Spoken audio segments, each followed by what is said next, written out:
Cookie. Ooh, cookie. Adam Curry, John C. Dvorak. It's Thursday, June 28th, 2018. This is your award-winning Gitmo Nation Media Assassination, episode 1046. This is No Agenda.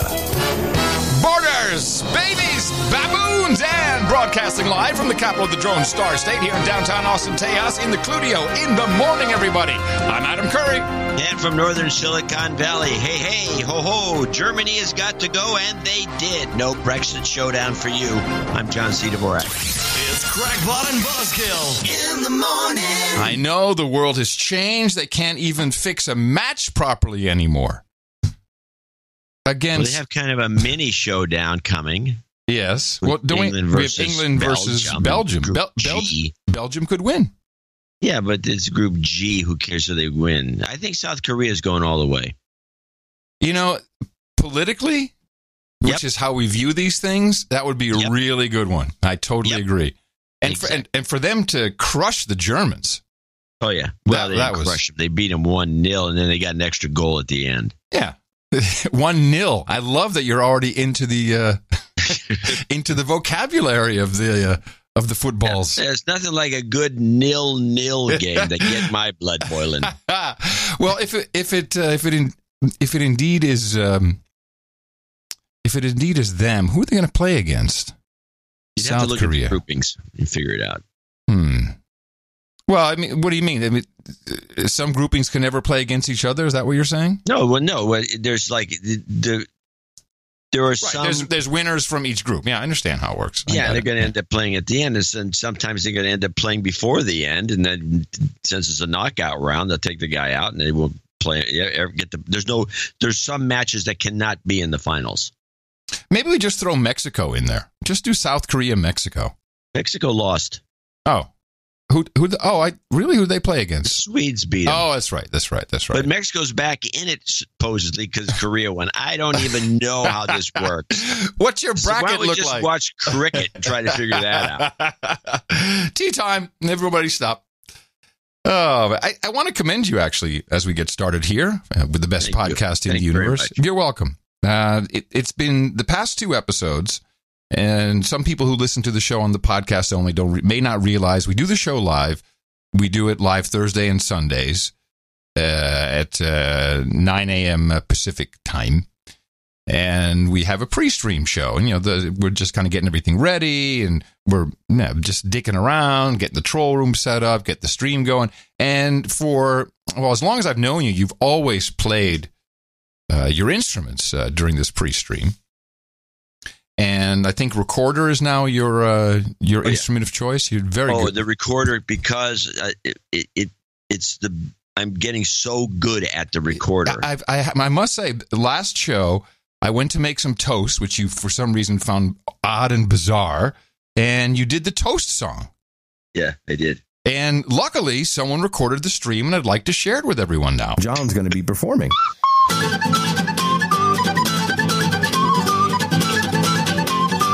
I don't know how anyone plays this thing.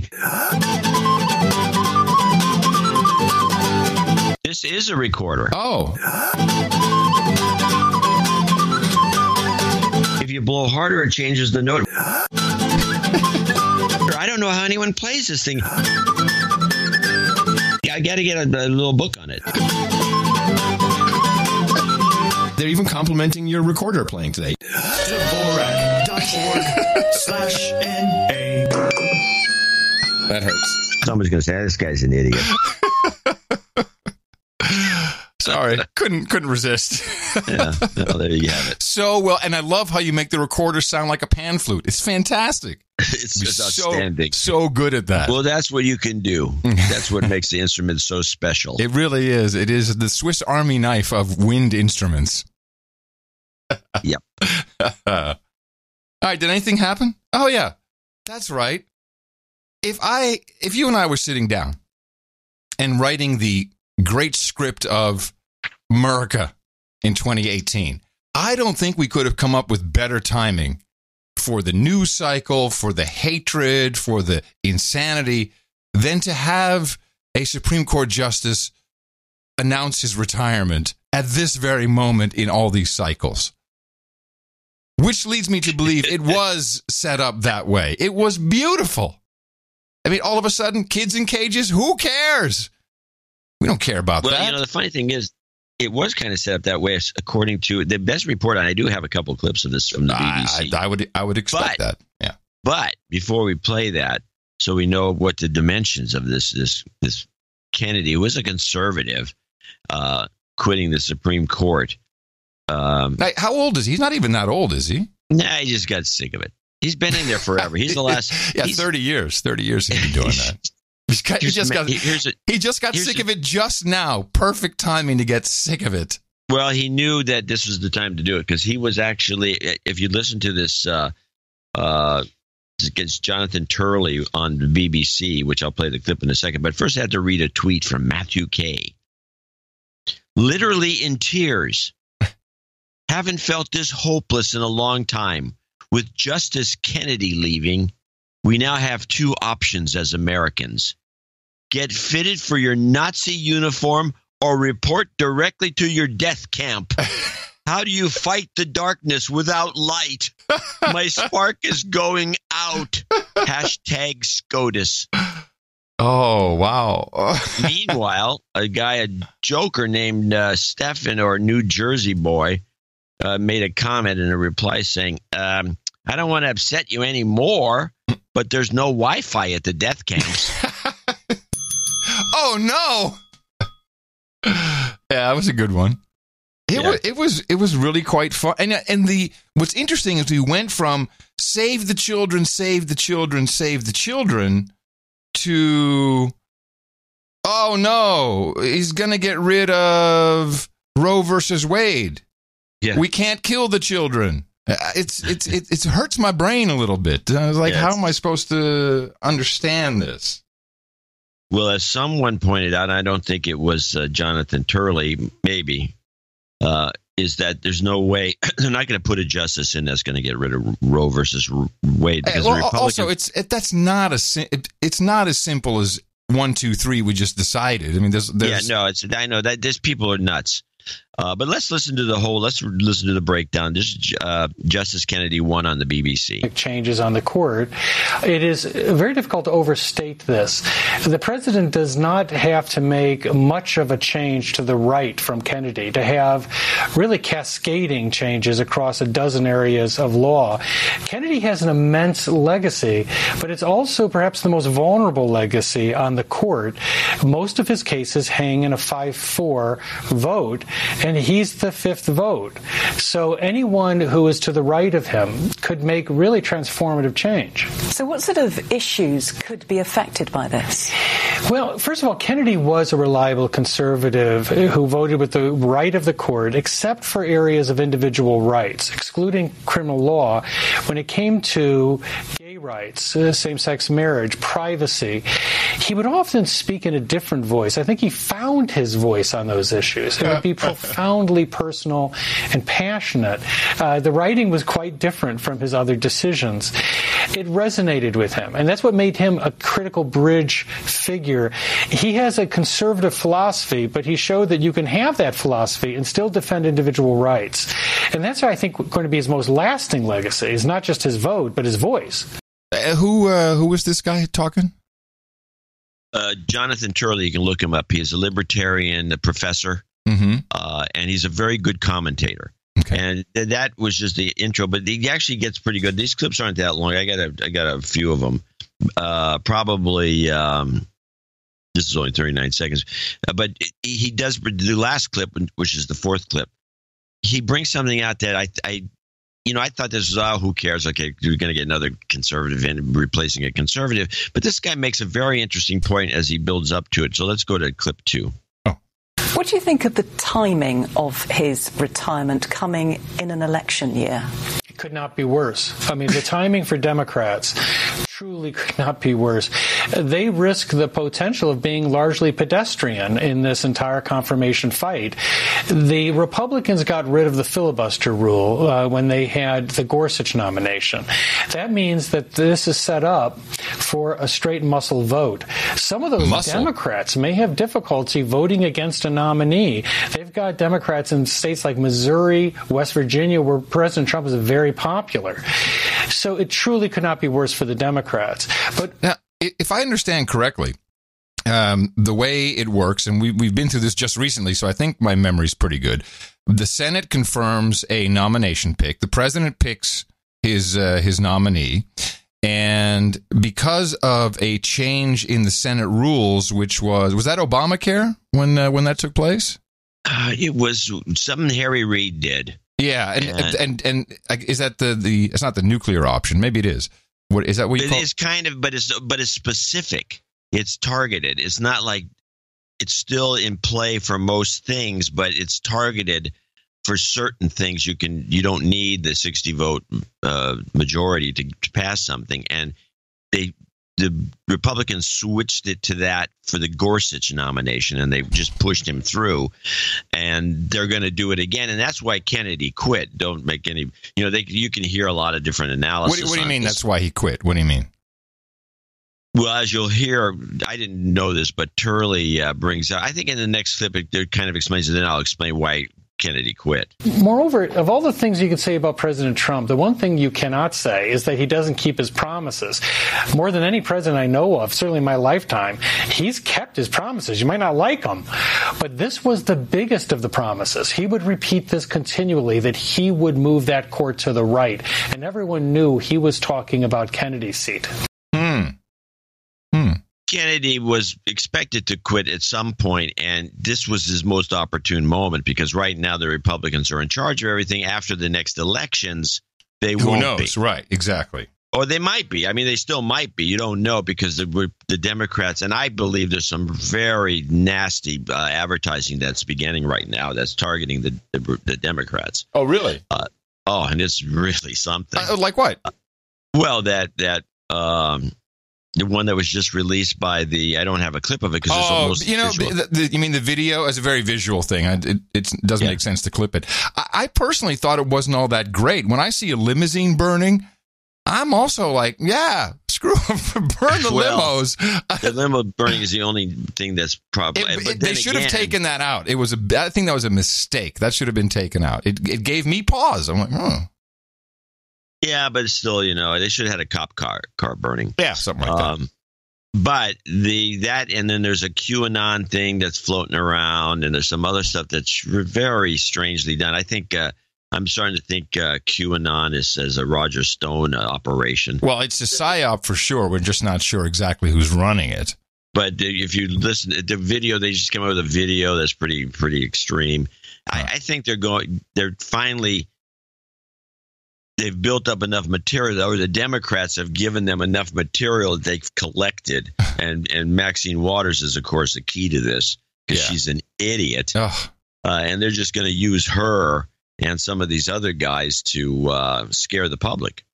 Well, back to Kennedy. Kennedy was going to retire anyway, so he retired at this moment, knowing the situation in Congress, meaning they can push through a nominee that out of the Trump list, still using that same list, and it won't be a problem, except for they won't be able to put a Roe versus Wade candidate through that's against it because of the two women Republicans will not approve it, and they're on thin ice. They got 50 votes and they can pass, but every Republican has to be on board. But undeniably, what happened immediately is, so he announces, I'm sure they were waiting for it because this came out so quickly. Within seconds, it's, there you go. We're going to lose Roe v. Wade. Roe's toast. It's all gone. That's their new talking point, which was really good because it overtook the news cycle, which is getting very tedious and very annoying, although we will revisit it today, of the kids in cages. After you play your fourth clip, I have a couple of things to share regarding the Roe v. Wade. Right, but I do want to reiterate the fact that even the smart Republicans know that they're not going to get that kind of a guy through with the two women. No, because they're not going for it. And also, I don't think it's what the majority of the country wants. No, I don't think anybody cares as much as the Democrats do. Yeah, they seem to care the most. This last clip is very interesting, and I want to discuss it a little bit before you go into your spiel. What do you think Justice Kennedy's legacy will be? There's no question that the capstone of his legacy is gay rights and same-sex marriage. Since the 1970s, he tried to develop what he called the right to dignity under the Constitution. He wrote some of his most beautiful prose about this right to dignity that he saw. And I think that will be his lasting legacy. The question is whether that will be the legacy of the court.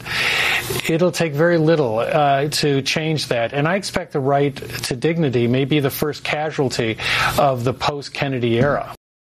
The right to dignity?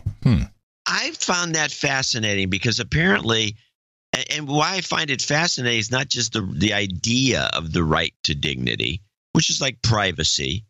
It's not. Privacy is privacy. It is. Dignity is different than privacy. I didn't say it was the same. I said it's like. Yeah. Okay. Because it's kind of humiliating to have your privacy violated, which means your dignity is violated. There's a connection, but the point I think isn't dignity your feelings? No, I don't think so. My feelings were hurt. My dignity was hurt. No. Okay. No, your feelings and your dignity aren't the same. You can be silent and you don't have your feelings hurt. I mean, it's like being strip searched. Does that hurt your feelings? Yeah. Or does that kind of offend your dignity? Well, I'll look up the official Merriam-Webster definition. Dignity, the quality or state of being worthy, honored, or esteemed. Got nothing to do with feelings. You're right. When you're right, you're right. Okay.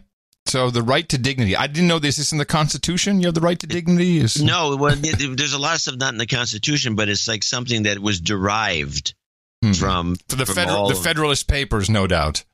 Well, I'm sure, but I think the Fourth Amendment is a right to dignity thing. And it's got nothing to do with your feelings. If somebody busting into your house or telling you to stay in place or shelter in place, it doesn't hurt your feelings. Okay, but I got you. I agree. It's not about feelings. Move on. Move past that. Okay, well, I'm going to move on to the real point, which has got nothing to do with the definition. Isn't that kind of a conservative value in general? Or shouldn't it be? I think it's just a human value, personally. Don't you think? Well, don't you think? With privacy, dignity, all these sorts of things, the right to, to Fourth Amendment rights, Second Amendment, First Amendment rights, all these rights, aren't they all kind of conservative values? Oh, constitutional. We're constitutionalists. The constitutional values. Why is this one guy out of all the 5 conservatives? He was one of them. He's the only guy that feels this way? Is that what they're telling us? Sounds like it. I think it's true. I don't know what's wrong with these other people. Well, and I'll say this, by the way, Scalia, who was all this big bastion of all this so-called conservative stuff, you should go back and listen, or anybody out there should go back and listen to his commentary about torture. It's unbelievable. He thinks it's fabulous. He's like pro-torture because somebody says it's cruel and unusual punishment, and he says, "How is torture punishment?" He makes this argument. Right. Well, regarding the Fourth and regarding dignity, the Supreme Court made a lot of decisions about that related to TSA, and that just kept on going through, which is a total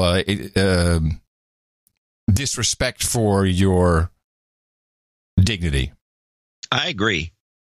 But I just now I look at it, and so everyone's all freaked out, of course. And the only people that are really freaked out are gay.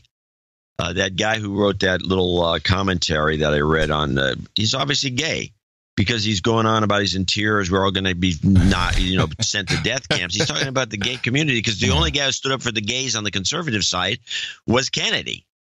Ah, okay. Now it starts to come into play. I understand. Okay. Now I see the vision. Well, yes, that kind of extreme fear is probably coming from that community. But everyone's freaked out about this. Everyone on the left, certainly. And everyone... The guy's a conservative. I do not get this freak out. I guess Roe versus Wade on the one hand, as you pointed out, and then the gays. No, it's John. On the other No, hand. Okay. I understand what you're saying. No, it has nothing to do with that. It's just the next talking point. It's just the next cycle. Because for sure, you can get women who voted for Trump to get riled up about this. For sure. Like, he better not be doing that because I'm with Trump on a lot of stuff, but not that. It is definitely the talking point. But they're going to ram some guy through, hopefully, or a woman maybe. And although I don't think so. And then I think before the 2018 election, no, not 2018, but 2020 elections, 2 more years, I don't see Ruth Bader Ginsburg staying. Apparently, she has pneumonia. I heard from someone today. She may leave sooner than we think. It wouldn't surprise me if she died tomorrow. Could you? Okay, we don't. I'm not wishing it on her. We're not wishing that. We're not. Well, she's up there. I mean, she seems pretty spry. Her health seems okay. Oh, she seems like she's sleeping all the time. She falls asleep at the drop of a hat. Okay, I mean, she doesn't look well. There's the sleep. There's the sleeping thing. Well, yeah, they should be huddling around her and protecting her if anyone's worried about the composition of the court. Yes, and that will be the that's when you should start to worry. Yeah, and that's going to happen. Well, it's inevitable. No one lives forever. I do have 2 interesting clips from when this was announced, and one is one of our producers who wishes to remain anonymous. I believe he works on Capitol Hill, and he says, "I received a voicemail. Then the voicemail automatically connected him to." This announcement, and I'm pretty sure this is Republicans talking about the strategy for getting the new Supreme Court justice. It's not like really mind-boggling information, but it's kind of cool because it's not something all the other announcements were public on television, and this is something that you didn't see. Please hold while we connect you to your Access Live event. This Access Live event is currently in progress. Please note that this call may be monitored, recorded, or rebroadcast. Supreme Court of the United States, and I wish him well in his retirement. As far as what comes next, I think we can anticipate that the White House will act fairly quickly. It's the president's prerogative to nominate someone to fill that vacancy. I predict this will happen probably sometime in the next few weeks. I would say almost certainly during the month of July. If it happens, then there will be a process, a confirmation process that will go on in the United States Senate. The Senate Judiciary Committee, after it receives all the relevant background information on the individual and the formal nomination from the president itself, the Senate Judiciary Committee, on which I serve, will then hold a hearing, and the nominee will be asked a whole lot of questions by all the members of the committee. And at the end of that process, the committee will take a vote. Assuming the nominee is favorably moved out of the committee with the majority vote, then the nominee will be considered by the Senate as a whole.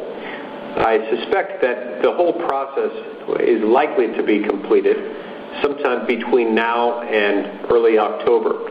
You see, the Supreme Court of the United States starts each term, each year's work in early October, and it completes all of its work by June of the following year.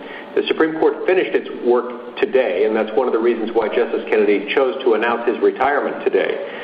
The Supreme Court issued the last of its opinions for the year, and so the justices will now be taking the next couple of months off. During that time, the president will nominate, and I believe the Senate will confirm someone to fill that vacancy, and that could have a significant impact on the Supreme Court. So that's some Republican insider talking. And then I also have a recording of Sheila Jackson Lee, our representative in Texas, Dallas, who is a Democrat, and the response was quite different. Justice Anthony Kennedy has just announced that he's retiring. All the more reason. Yes, he just announced this. And NBC. Oh my God! Got it. Organized. This is not that he's done it to be good on these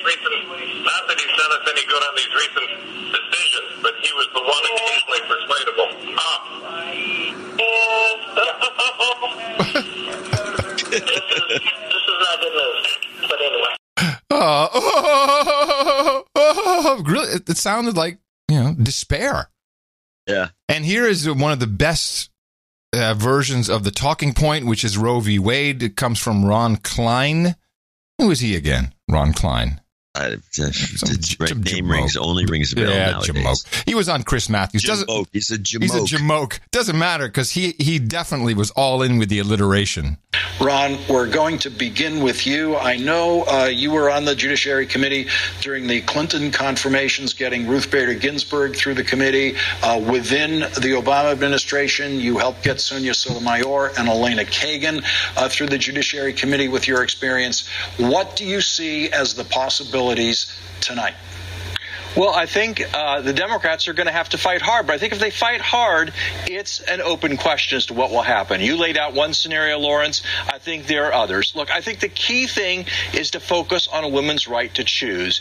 We didn't stop Mitch McConnell when he stole a Supreme Court seat in 2016. But we have to stop Donald Trump's Roe reversal reproductive rights ripoff. We have to not let this happen. How good is that? Wow. The Roe reversal reproductive rights ripoff. Oh, it feels so good to say. Down. That was written. He wrote and practiced that. There's no way. It's She Sells Seashells by the Seashore. The Roe reversal reproductive rights ripoff. I love it. Yeah. That is, that's a poster. That's a poster. But we have to stop Donald Trump's Roe reversal reproductive rights ripoff. We have to not let this happen. I think that Democrats showed they could beat the odds when they beat Robert Bork in 1987. I think if they fight hard and organize, they can put pressure on Collins, on Murkowski, on Flake, and potentially derail whatever Trump's trying to do here. Whatever he's trying to do. It's the Roe reversal reproductive rights ripoff. But we're going to stop it. Whatever. Well, Trump did fuel the fire, fanned the flames when where was he yesterday? In North Dakota. Yeah, and he's out there he brought doing his thing. This guy's he's worse than Obama. Obama, they were always criticized because all he's ever did was run for president because, he gave all these speeches that were always campaign speeches. Yeah. Even in his last years when he couldn't run again, he would keep doing it. But there's a key difference. The way I see it, Obama would go there, and he was on the road all the time too, and he would do his thing, and then he'd be like, let's have some dinner, let's hang out with everybody, let's get everybody organized around here with the elites. And I think Trump flies in, tiny dancer, does his shtick, can't always get what you want, boom, flies home. Back to Washington. Yes. That's what it seems like. Correct. And I'm okay with that. You're absolutely correct. Yeah. That's exactly the difference. Trump, I've never, see Trump hanging out. No, he doesn't. In restaurants and having ribs. He's hyperkinetic. He can't sit down and chill. He can't. It's impossible. It's an affliction. Yeah. Yeah. Well, it's I don't know what's happening right now on the news networks, but I, for one, am very happy. At least we switched it up a little bit from the kids in cages because, oh my God, it was just off the hook, and it's all happening here in Texas. All the live shots are taking place here, and I do have some backgrounder on the organizations that put the kids in cages. Well, I have two clips I'd like to play early. One of them is very short, 20 seconds. And then I do have my bitch clip, which is the one I want to play and then complain. But let's play Migrant Rap, CBS, play early. It was a week ago today that President Trump signed the executive order ending the separation of families, but the language in the order didn't specify what would be done to reunite those families already separated. Bull crap. It did. It required court action. So now you've got this ruling by a court in California that is blistering in its language. It's a preliminary injunction issued in the Southern District of California by U.S. District Judge Dana Sabra, which says the government is blocked from carrying out any future family separations. The order also says parents cannot be deported before being reunited with their children. Under the present system, Judge Sabra writes, migrant children are not being accounted for with the same efficiency and accuracy as property. Certainly that cannot satisfy the requirements of due process. We do not want any children children separated from their parents any longer than absolutely necessary under the law. Hours before the judge's order, President Trump's Secretary of Health and Human Services, Alex Azar, told Congress that the government would not return children to parents who are being held in custody. If the parent remains in detention, unfortunately, under rules that are set by Congress and the courts, they can't be reunified. Azar's referring to the Flores Agreement. That says that immigrant children cannot be held in detention for more than 20 days. Now, HHS says there are currently 2,047 children still separated from their parents. That's just 6 less than the number the government gave us last week. Okay. Nothing's going on, but let's play part 2. We went to see Border Patrol Chief Manuel Padilla, who runs the busiest sector on the border. He says last week, as the national debate was raging over separating families, the number of apprehensions dropped. Preliminarily, what does that say to you? That it works. Having a consequence to illegal entry works. Yeah, probably so you does. Got that. Yeah, because they're stealing the child. They're taking you come over here, come trying to get into the country. They said, great, grab the baby and run. Or if you're a trafficker and using a child, which happens, then you know that avenue is not going to be that successful. Exactly. But there's still this, and this is the child scam clip. Okay. We have our first unfiltered look this morning inside a facility for separated immigrant children. CBS News obtained cell phone video from inside the Cayuga centers in New York. The clip shows children huddled in what look like classrooms, including one crying girl who couldn't talk to her mother. Vladimir Dutier of our streaming network, CBSN, shows how the children are coping after weeks of separation from their families. Vlad, good morning. Good morning. As you know, the government will not let cameras into these shelters. Gail, you know that officials release images that they only want you to see. These videos were provided to us by attorney Michael Avenatti, a Trump administration critic. They were apparently shot by an employee who was troubled by family separations and recently quit. Leo, ¿cómo estás? When we first see Leo, he's all smiles. ¿Estás triste? But that smile disappears when he's asked if he's sad about being away from his mother.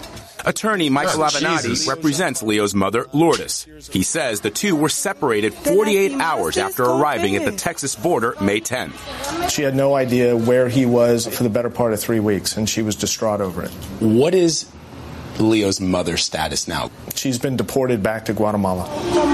Leo was sent to the Cayuga centers in New York. He's one of 243 separated children there, according to Mayor Bill de Blasio. Cayuga cares for the children during the day. At night, they go home to foster families. Yeah. What kind of a deal is going on here? You got the Cayuga centers, which is not a detention camp.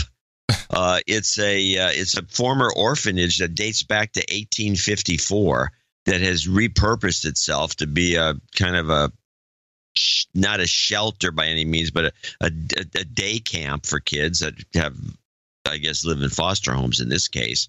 And it just seems like they separate this kid from the mom, send her back to Guatemala, and then bus the kid to New York, Cayuga, New York. Yeah. This just seems wrong. Well, this is these big organizations, non-governmental organizations. One is the Baptist Child and Family Services, and the one here in Austin, which last year received just under $100 million to take care of kids, is called Southwest Key. And they are the ones that do this. They are the ones that place children either in foster homes or in facilities they operate. And it's baffling to me that, well, no, it's not really, because I just don't see anyone looking into these organizations in the M5N. There's no coverage of this. And that I can see at all. And not one of these reporters, we're watching, that's CBS reporting there. And not one says, why is the kid shipped to New York? Okay. This is like madness. So I looked at all the 990s of these companies. I did a lot of, and all of the research is in the show notes, nashownotes.com. You can find it easily. First of all, the CEO of Southwest Keys makes $1.5 million a year. It's a nice gig, shipping children around. But it's, I lost my train of thought. Ask the question You're talking again. about, you're looking at all the 990s. and you saw some trend. Yes, okay, all right. So, and you do the numbers, and all of it's government money. They get the grants from Health and Human Services, and in their case, it was $94 million was a grant from Health and Human Services. This is Southwest Keys, who is headquartered in Austin. And the rest came from a couple of events, a couple of big donors, but it's all government money. And if you look at the actual, they call, throughout all their documents, they call these immigrants clients. And I always have a huge problem with this. Because when you consider the people you're helping as clients, in your mind, you're running a business, and the goal of the business is to get more clients. It always is. And it's also job security, etc. So currently, it's about $35,000 on average per person per year that they detain, which is equal to prison. It's actually a little cheaper than commercial prisons. And so when we're talking about and this has come up now with, we've got to get rid of the commercial prison system, which I think you and I are all in agreement with. That is a complete, scam, and it's putting people in jail for profit. This is no different. But no one is looking at these organizations because, they're just doing good work. No, they may not be doing good work. And we really need... And I'm in total agreement. This is the problem that you have with the private prisons. They want more prisoners. Yes. So they do everything they can. They influence legislation. They change the rules authority. They do everything they can to get more customers. It's exactly what you said, which is the clients. And I think it was in 2010 or 2011, President Obama went to Dallas, and it was a big hoo-ha, big shindig, hoedown with the Baptist Child and Family Services Group, doing such fantastic work. But this $1 billion, it's now up to about $1.3 billion, $1.4 billion a year. This has been going on for quite some time. But to say that these children are in cages is just factually incorrect. It may not be great, and if you sit there, it's almost as this. Well, listen, from your clip, if you sit down and say to a child who has been separated from their mom because they entered the country illegally, and you have all these rules and they're conflicting rules, if you say, "Are you sad?" What do you expect the answer is going to be?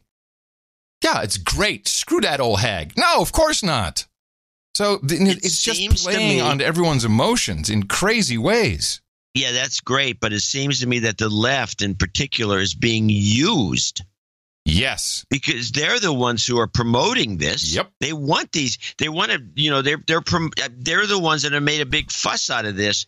I mean, the criticism about Trump seems to me that what Trump has done by making it he says, well, if you're going to have this policy, let's have, a zero tolerance, which brought it to the fore. And now it's out there now it's like, to be cherry picked. It's like low hanging fruit, the real story, but nobody's picking the fruit. And it's so sickening when you think about what is A, happening, and B, possible. A, these organizations who get hundreds of millions of dollars each from the government, from my money too, they kick back millions of that into the coffers of politicians who will continue to help them get more clients.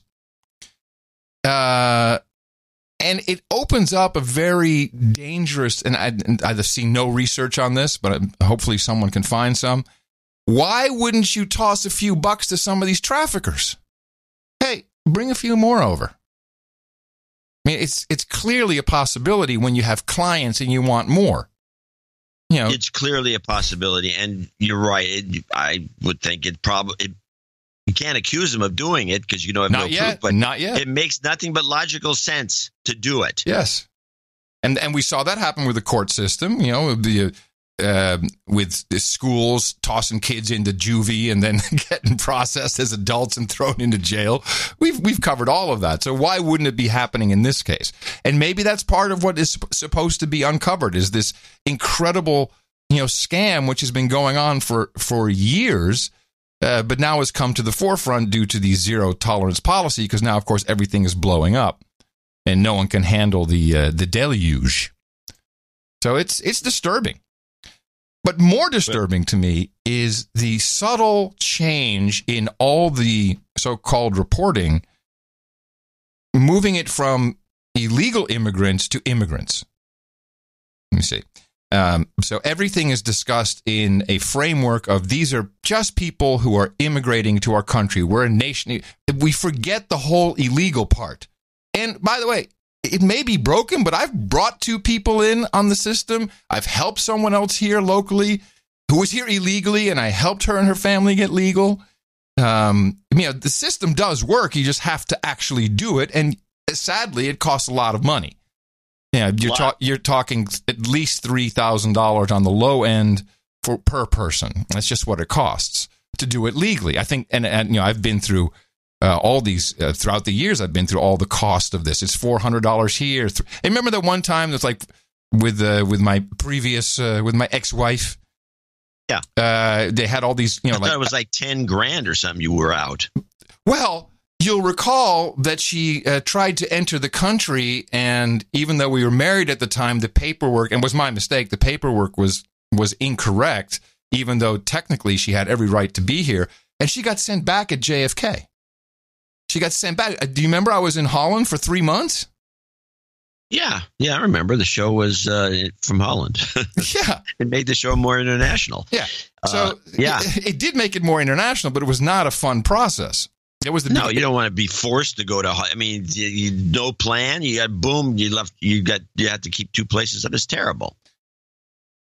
So, it seems like this money-making scheme has been going on for quite a while, and I think there's a lot of people who are going to be very worried if this really starts to come to the forefront. No evidence that anybody besides the 2 of us have even noticed this. No. So back to my my issue with changing this from illegal migrants or immigrants just to immigrants.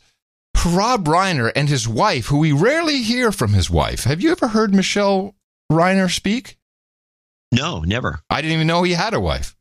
Well, I'm sure he did, but I know he's got a daughter and a son, or a daughter. Rami. Something works. Yeah. So he and his wife, for those who don't know, Rob Reiner, very famous director. Of course, he was Meathead in All in the Family, and he's and his dad is famous. It's a Hollywood family. Him and Michelle, and they are very elitist, very rich, but they came down off their high horse. And they came to El Paso at the border to sit down with Joy Reid outside, just right off the border. They're out in the wind. They're in sandy desert-like conditions, talking about how horrible this is.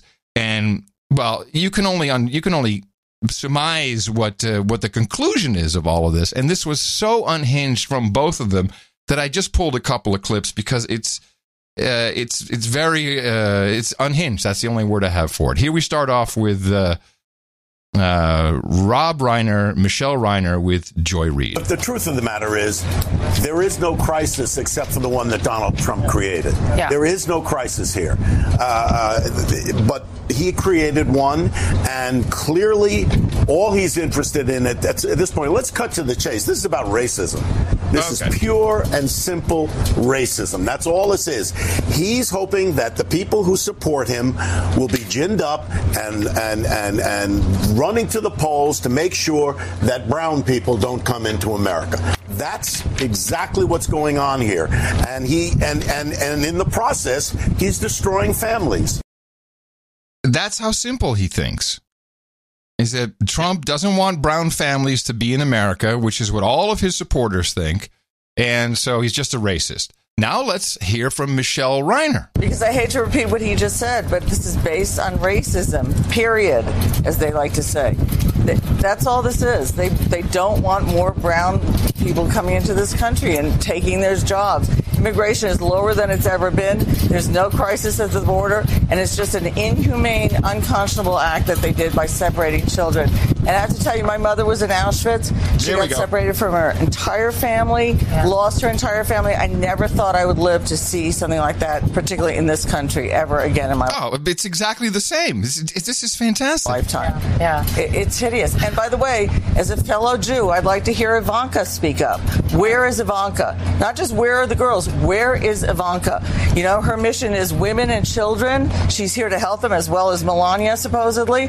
Where are they? Why aren't they out there speaking out and screaming about this and becoming the face of reorganizing and, you know, getting the kids and the parents together again? Where are they? Where is she?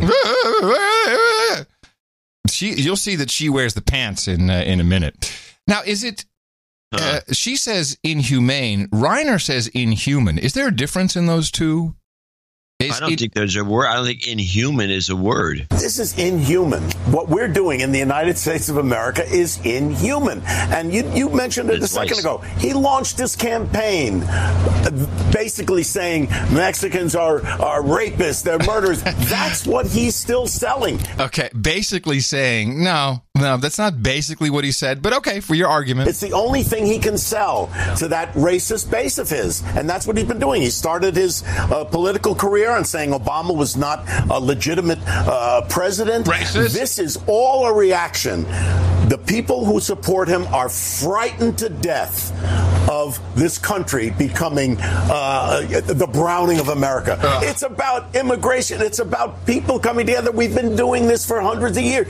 It helps the country. It makes the country stronger. We need immigrants to help boost our economy, and everybody knows that. Yeah. This is xenophobia, pure and simple. And crime is lower where there's groups of it. So everything that he's been saying is a lie. He lies about everything, and his base agrees with him. Yeah. And Fox propagates it, and then that's it. Then you got 40% of the people who just believe that.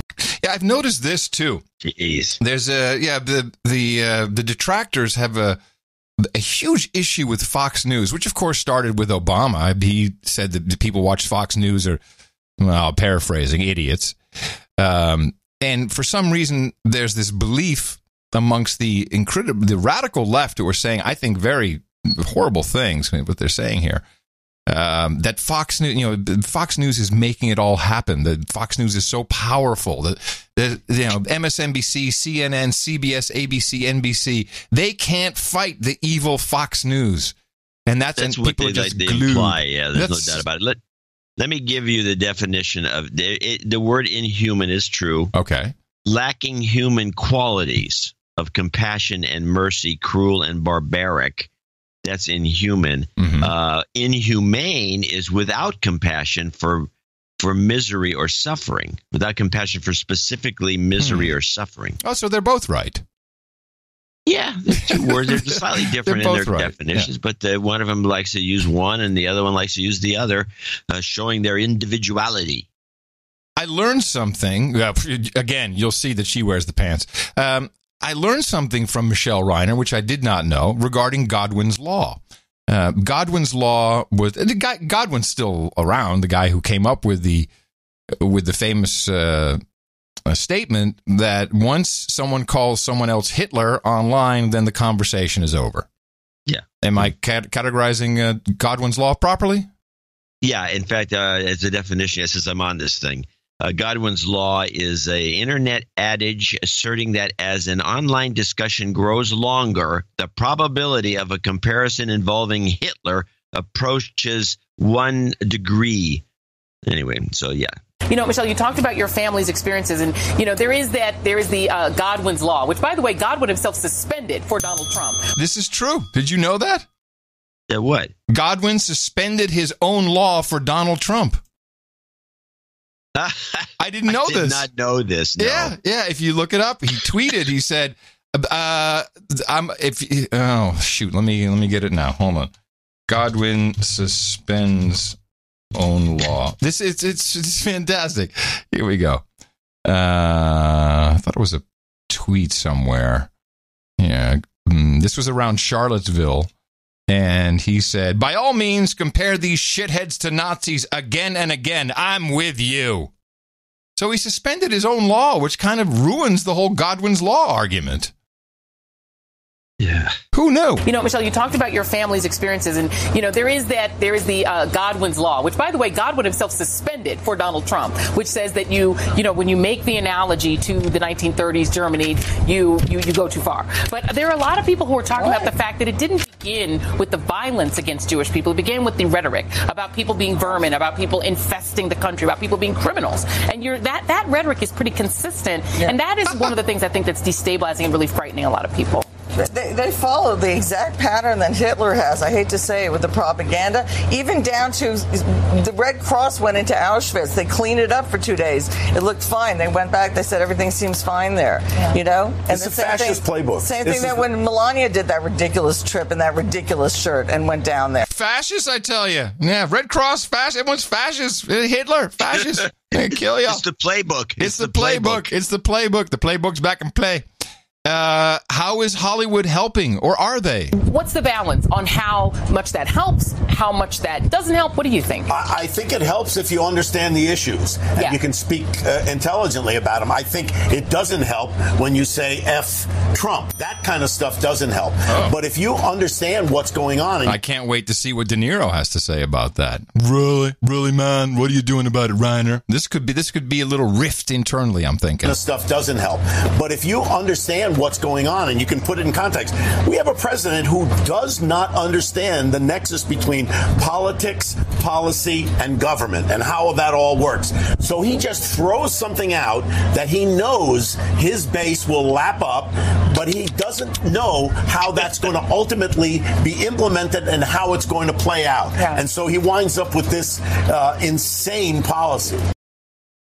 And then the final clip where you will hear who wears the pants at home. Well, I'm gonna say what I've been saying, which is we need to get this man out of there. This man is poisonous to our democracy.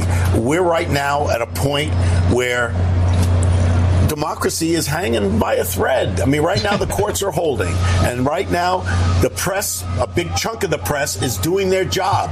But there's a big chunk of the press that is fighting back and pushing another narrative, and it's hard to break through to those people. So I'm going to talk about what we need to do to save 241 years of self-rule. It's being tested right now. We're being tested. To quote that new book that just came out, he is evil. He is evil. And the thing. What book is that? What book is that? Do you know? What book is it here where it says he's evil? I don't know. You think if I was the author of whatever book that was, I'd be irked that she didn't promote it. Give the title. Oh, that new book. Yes. Yeah, no, I was just saying. It's just what book? That just came out. He is evil. He is evil. And the thing is, I thought I'll come in and he won't really know because he's not that smart. He doesn't, he'll just do a showmanship thing. Maybe she's talking about the new Harry Potter. But he's evil, and how he's treating people and dismantling everything to help anybody else in this country except for the top 1%, of which he claims to not be.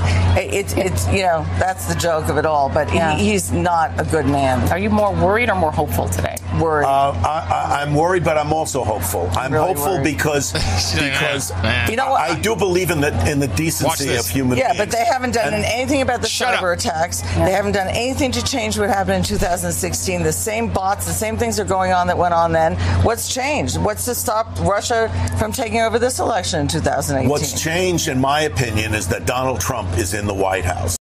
So she overrules him by saying, nah, I am afraid. But did you catch this thing about the election that she said? I'll play it again. Because you know what? I do believe in the decency of human beings. Yeah, but they haven't done anything about the cyber attacks. Yeah. They haven't done anything to change what happened in 2016. The same bots, the same things are going on that went on then. When she says the same box, is she talking about... Bots. Bots. Oh, okay. I thought she said box. All right, now I understand. The same bots are going on. Really? Yeah. The same bots? Bill and Jim, two of the worst of the bots. They're still out there. And I have a quick little a notification for Rob Reiner. Republics are not democracies! Just letting you know. Getting a little irksome. Wow, unhinged indeed. Yeah. By the way, she is a personality type. She's an archetype. I've run into them. There's lots of them around here. It's just a very, very strong-willed woman who dominates the family. Yes, for sure. And then A montage? He can't. That's why Reiner, I think, is such a sour guy. I think he doesn't know it that his wife is making him that way. But that's if you see the video, she jumps all over him. He just his whole body language goes deflates. Yeah, and she starts overruling him. He's a beaten man.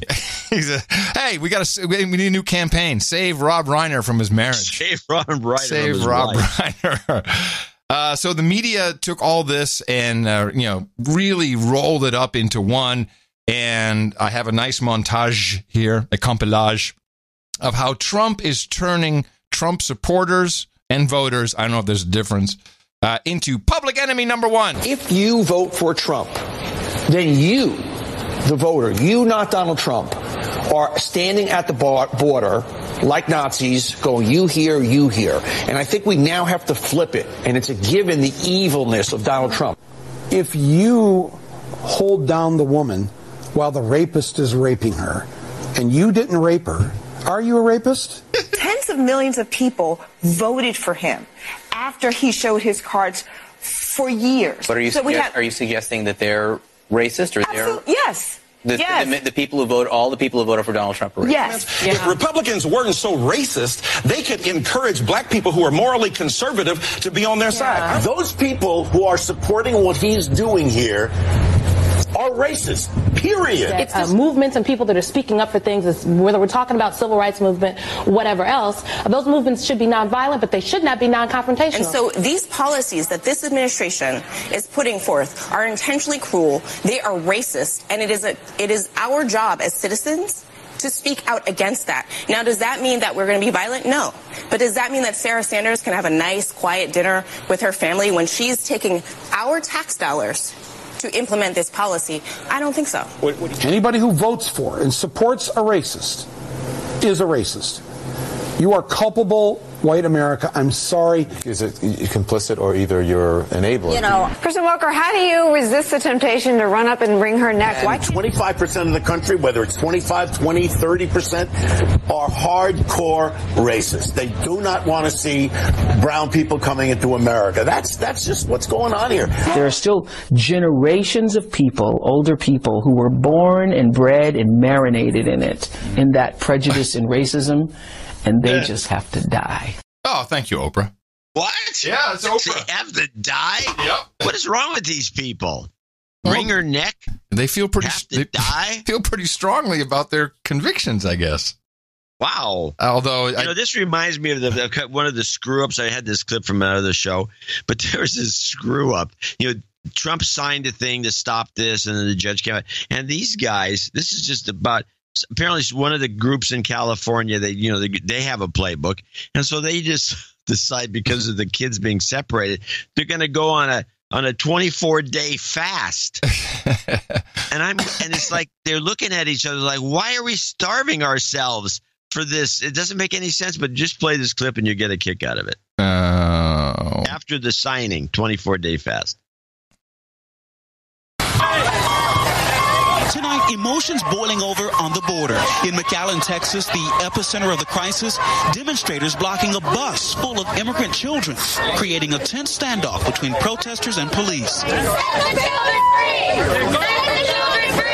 Human rights activists announcing a 24-day fast in support of separated families. What is the significance of a fast in this situation? People are sacrificing. They're feeling a little bit of pain, maybe hunger pain, but not the kind of pain that these families are suffering or that these children are feeling. Feeling some pain. This was dropped like a hot potato. Yeah. Where's happening? This was like a week ago. So where is this 24-day fast? Are they still fasting? Are they still fasting? Nobody did it. Nobody picked it up. They said, no, we're not fasting. We're just here to protest. We're not here to starve ourselves. With Starbucks nearby? We can't be doing that.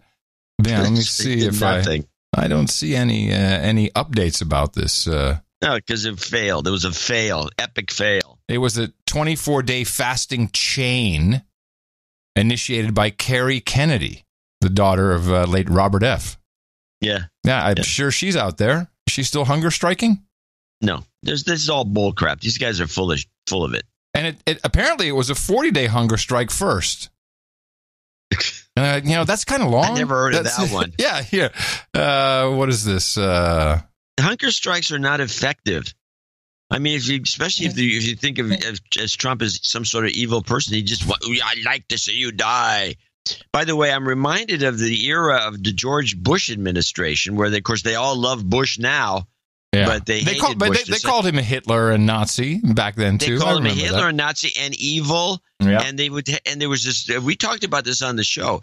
There was this dichotomous approach to him. One, he's the dumbest guy in the world. Yes, but yet he's an evil genius. But he's an evil genius is with the same thing they're attributing to Trump. He doesn't know what he's doing. But he's got this plan. Genius. Yes, he's got this horrible plan.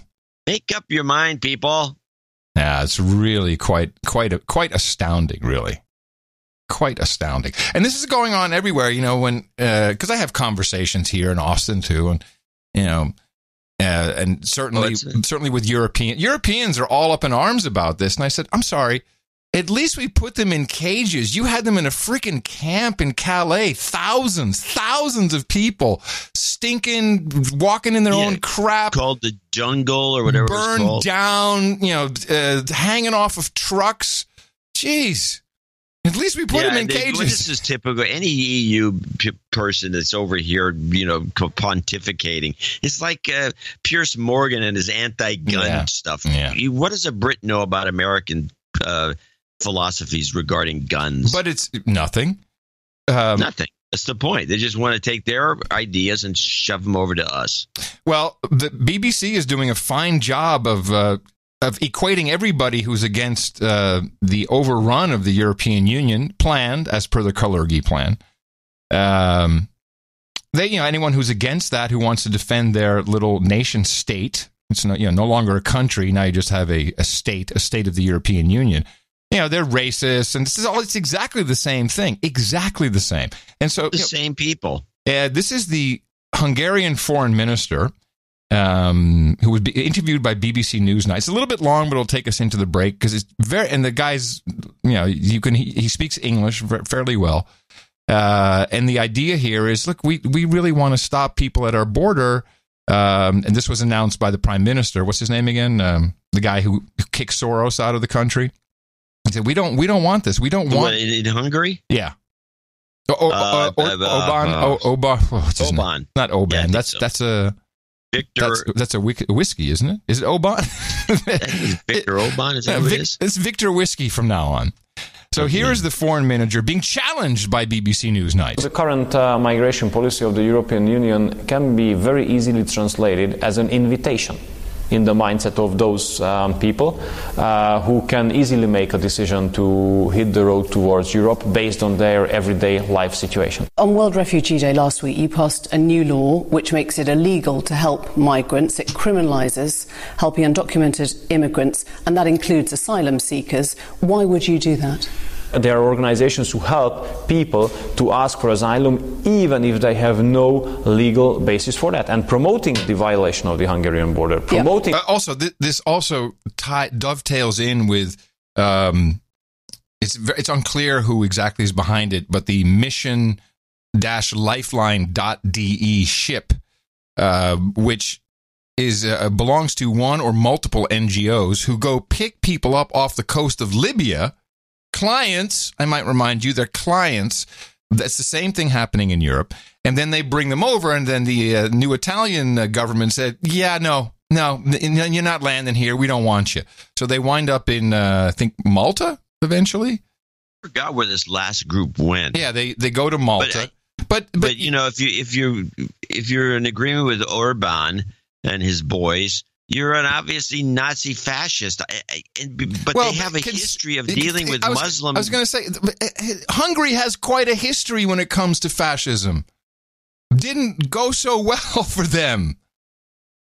Yeah, they don't like to have this kind of disruptive. Listen to it. Opportunities which have no legal basis. If you do so, you have to count with the consequences. You will be making it illegal to help refugees fill in forms. You will make it punishable by jail to organise or distribute information that could help migrants. Now, you accept this legislation not only flouts human rights, but it also breaks an international treaty you have signed. The content of the law is not what you have listed. The content of the law is that if you promote illegal possibilities to come to Hungary, then you have to count with the consequences. Right? Because anyone who lands in your country who calls themselves an asylum seeker has the right to have their papers and their situation examined. And you are now making it illegal, unless I've got that wrong, to help somebody find out or promote. Or we are from the south. We are surrounded by peaceful countries. So those people who were violating our borders all came from peaceful countries like Serbia and Croatia. And there's no any point of reference in any piece of international regulations why you should be allowed or helped or assisted to violate a border between two peaceful countries. Okay. This is a very good point, which I hadn't thought about. And I had to listen to this clip twice to figure out what he was saying. What he's saying is, if you are here, if you're seeking asylum, then you need to seek asylum where you land, not land in a country, then come through that country, then cross our border and say, I need asylum because I just came from Croatia. There's no historical... Right, because you should not need asylum from Croatia. Yeah, nor should you need asylum from Mexico, which people are coming through. So the argument is the same. No, the challenge is that since the policy of the European Union is still built on invitation, and there are tens of millions around Europe. And by the way, when he says policy of the European Union is invitation, it is. That is the Kalergi plan, which our buddy Macron is this week it really embraces. It's going to be hundreds of millions of Africans coming in. That's what it is. We're beyond the point of no return. This is great. Who can hit the road very easily? It's gone down 51% in the last year. Yeah, but it's gone down 81% in the last 2 years. Okay. So when you talk about this invitation, you're inventing something that doesn't exist anymore. If you allow me to finish. In the last 3 years, we had time to build the capacities to be able to protect ourselves from the south. We had the time to build capacities to control our border. Now tell me, if the Western Balkan route gets activated again, who will stop the illegal migrants? The first defense line is still Hungary, the southern border of Hungary, because the countries south from us either do not have the capacity or do not have the willingness to stop such kind of influxes. This isn't actually about immigration, is it? It's about xenophobia. No, I have to reject that, and I take it as an insult, what you have just said. He says insult, but he means insult, because that was indeed quite rude. He basically said you're xenophobes. Have the willingness to stop such kind of influxes. This isn't actually about immigration, is it? It's about xenophobia. No, I have to reject that, and I take it as an insult, what you have just said, because we Hungarians, we do have the right, and no one can take that away from us. We have the right to make our own decision, whom we would like to allow to enter the territory in Hungary, and who we do not allow to enter the territory of Hungary. And you don't want to come in are Muslims, is that right? Just if you can let me finish. That, if you don't mind, but I would like to answer your previous question, because that was concluded by a very serious insult against my country, and I have to reject that again, because I always have shown respect to everyone who asks me, but I expect respect not for myself, because who cares, but for my country and for the people I represent, and calling a country xenophobic, it's an insult, especially if you put into consideration Hungary, and no one can take away the right of decision of us with whom we would like to live together. And yes, it is our intention to keep Hungary a Hungarian country. And yes, we do not agree with those ones who say that multiculturalism is by definition good. Yeah, in fact, all the leaders of the EU said multicultural society failed. So yes, we have to remember that that commentary where they said it failed. Yeah, I probably have. I forgot when was that. What was the circumstance around that commentary? Let's see, I think it was. Let me see. David Cameron. Here we go. This is from a long time ago. What I'm about to say is drawn 2011 from the British experience, but I believe there are general lessons for us all. In the UK, some young men find it hard to identify with the traditional Islam practiced at home by their parents, whose customs can seem staid when transplanted to modern Western countries. But these young men also find it hard to identify with Britain too, because we've allowed the weakening of our collective identity. Under the doctrine of state multiculturalism, we've encouraged different cultures to live separate lives apart from each other and apart from the mainstream. We've failed to provide a vision of society to which they feel they want to belong. We've even tolerated these segregated communities behaving in ways that run completely counter to our values.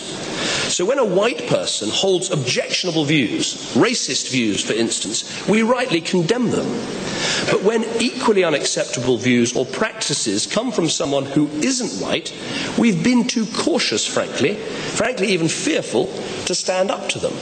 The failure, for instance, of some to confront the horrors of forced marriage, the practice where some young girls are bullied and sometimes taken abroad to marry someone when they don't want to, is a case in point. This hands-off tolerance has only served to reinforce the sense that not enough is shared. And this all leaves some young Muslims feeling rootless. And the search for something to belong to and something to believe in can lead them to this extremist ideology. Now, for sure, they don't turn into terrorists overnight. But what we see, and what we see in so many European countries, is a process of radicalization. There you go. Didn't work out so well. And that was a very interesting commentary by Cameron. I don't think that's the clip that we're thinking of, but that was a fundamental clip. That's for sure. Yeah, there may be one where he actually says it's failed, but that was legal migration into the EU, into the UK, which was interestingly, Pakistanis mainly, I would say, was done with guilt. Indians. Guilt was forced upon the population. Like, we were horrible a-holes. We were colonialists. We did horrible things. We've got to let everybody we screwed over, we got to let them come in, which is not dissimilar to what you're hearing now. We did horrible things to slaves, to brown, black, yellow people, red people. So we've got to change our ways and let everybody do whatever they want to do. It's the same type of shaming. You'd think it was coordinated somehow. Well, it's destructive. And people like Rob Reiner and his wife are destructive individuals. And with that, I'd like to thank you for your courage and say, in the morning to you, John C., where the C stands for Caucasian is racist, Dvorak. In the morning to you, Mr. Adam Curry. Also in the morning, all ships at sea, boots on the ground, subs in the water, and all the dames and ice out there. Don't forget the Space Force. Oh, Space Force! Yes, in the morning to everyone in the troll room. Thank you for keeping me on the straight and narrow. It was Spain, indeed, where the ship docked, not Malta. Thank you. I'm going to correct that. Also, in the morning to Mark G. He brought us the artwork for episode 1045. Title of that episode was Pseudo Addiction. And he did a couple of nice Space Force logos. And we chose one, we thought was the best and was appropriate for the episode. And we thank him for uploading. He's a pro. He does very beautiful work. And we thank him for uploading that to noagendaartgenerator.com. And all the artists who upload their work there, including, I think, the SpaghettiOs that you wanted a high-definition version of.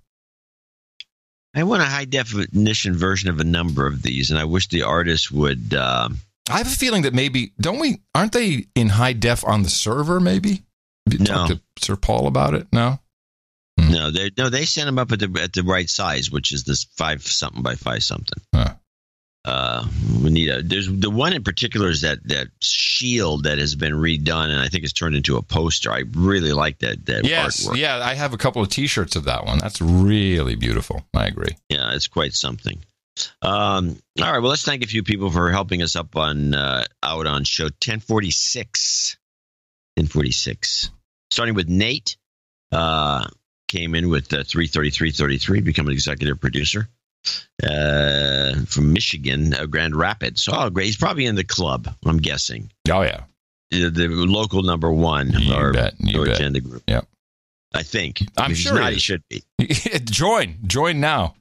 I was peacefully mowing the lawn while listening to the donation segment of Sunday's No Agenda podcast when I had to stop and rewind back to make sure I had heard correctly. Sure enough, it finally happened. I was called out as a douchebag by my friend Kevin. Oh, no. It's now time for me to follow suit and end my douchebaggery by donating to the best podcast in the universe. Please de-douche me. You've been de-douched. Curiously, I was hit in the mouth over 3 years ago by my former co-worker, Ryan. To my knowledge, he's never donated. I've always thought Ryan would be the one to call me out, but Kevin got me first. Now that I'm no longer a douche, I'd like to call out Ryan as a douchebag. Please play Obama No Mariachi to get his attention. It's his ringtone. That would get his attention. Yes, it would. I request any collusion and a karma for all dudes named Ben out there. Okay, you know what? No.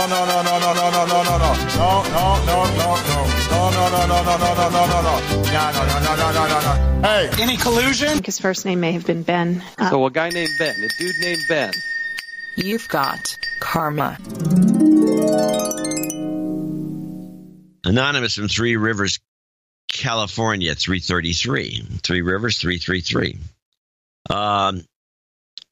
Anyway, I noticed that my income balloon I noticed my income balloon as soon as I started donating anonymously. Coincidence? Mm-hmm. In any case, I request a de-douching and Trump jobs karma for all fellows and future producers.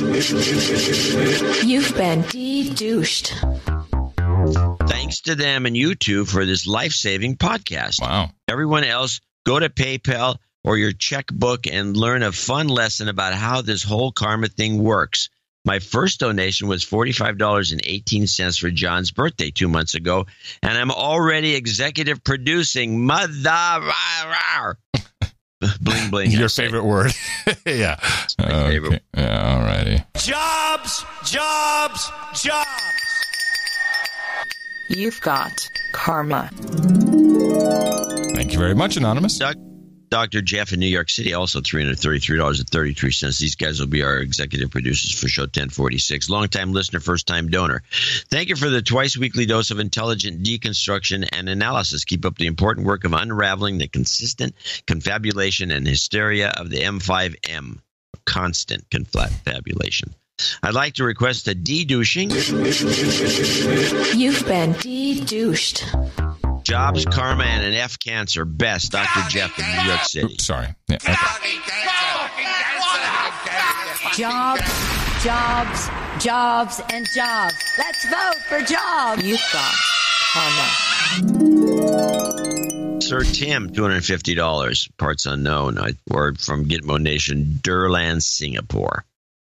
Or Durian, Singapore. It's Singapore, but he's using durian as a kind of a joke for you. Durian for your durians. Aficionados. Yes. By the way, durian ice cream, delicious. I hope my donation can be earmarked towards an NA tour of Southeast Asia. I'm packing as we speak. I'd go. You could broadcast from Kim Jong-un's St. Regis suite here in Singapore and Ed Snowden's room at the Mira in Hong Kong. We could do that in audio anyway and just stay home.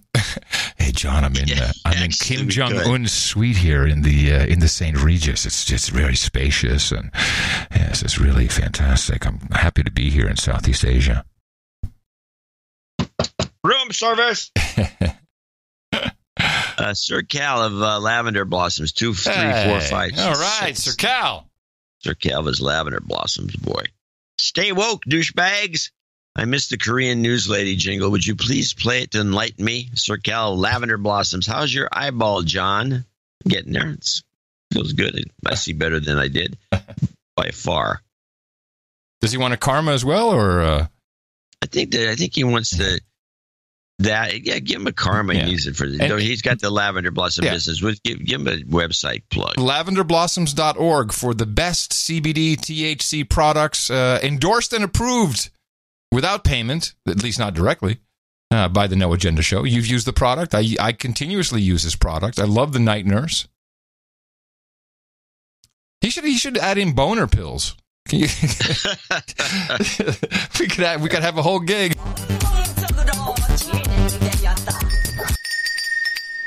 You've got karma. There's your Korean lady. Roderick Vilo. Our M5M podcast aficionado from the lowlands. Roderick, and he's in he's in Holland normally. Yeah, Amsterdam. In the morning, Adam and John, I had a weekend in Berlin and filled with a large part of the 7 hours drive to Berlin and the 7 hours back to Amsterdam to catch up with some unheard parts of the best podcast in the universe. The show is great long-distance entertainment as well. Sorry to hear about Adam's hearing loss, but great you can EQ and compress now all the sounds around you. I got to tell you about my visit to my audiologist after this break. Oh, yeah. Enjoy that. As at the end of my trip, I entered sunny Amsterdam over the Utrechtbrug bridge, John. Yeah. The show was on, and I had a car radio experience like, wow, 35 years ago, Adam was on the FM pirate station, Decibel, here in Amsterdam, and I still listen to the guy in my car. For a moment, nothing had changed. Woo! Play the theremin, please. Nothing. Yeah. Theremin is coming. I got to pull it out. Thank you both very much for keeping me company on the 14-hour drive and all the great work you do. My regards. Yeah, I would like to point out that Roderick was also on the same pirate radio station, so whenever I listen, I'll listen to his podcast in the car, and then I'll have the same basic experience. Yeah. Thank you very much, Roderick. Make sure you check out his podcast, in Holland, in Orlando. The name of the podcast? I'm spacing on it right now. You look up Roderick Velo, Velo, you'll get it. Velo. Sir Carries, Karys, in Somerville, Massachusetts. That's $201.02. Doing my part to keep the show alive. You both are amazing and should keep up the great work. Humbly request the chemtrails and Obama, you might die, Sir Carries. It's the TPO podcast. Is Roderick's podcast. Okay. And, sorry, what were we looking for here? We were looking for You Might Die and Karma. You Might Die and chemtrails. Yeah, and Karma as well? Yeah, of course. Of course. You might die. Chemtrails.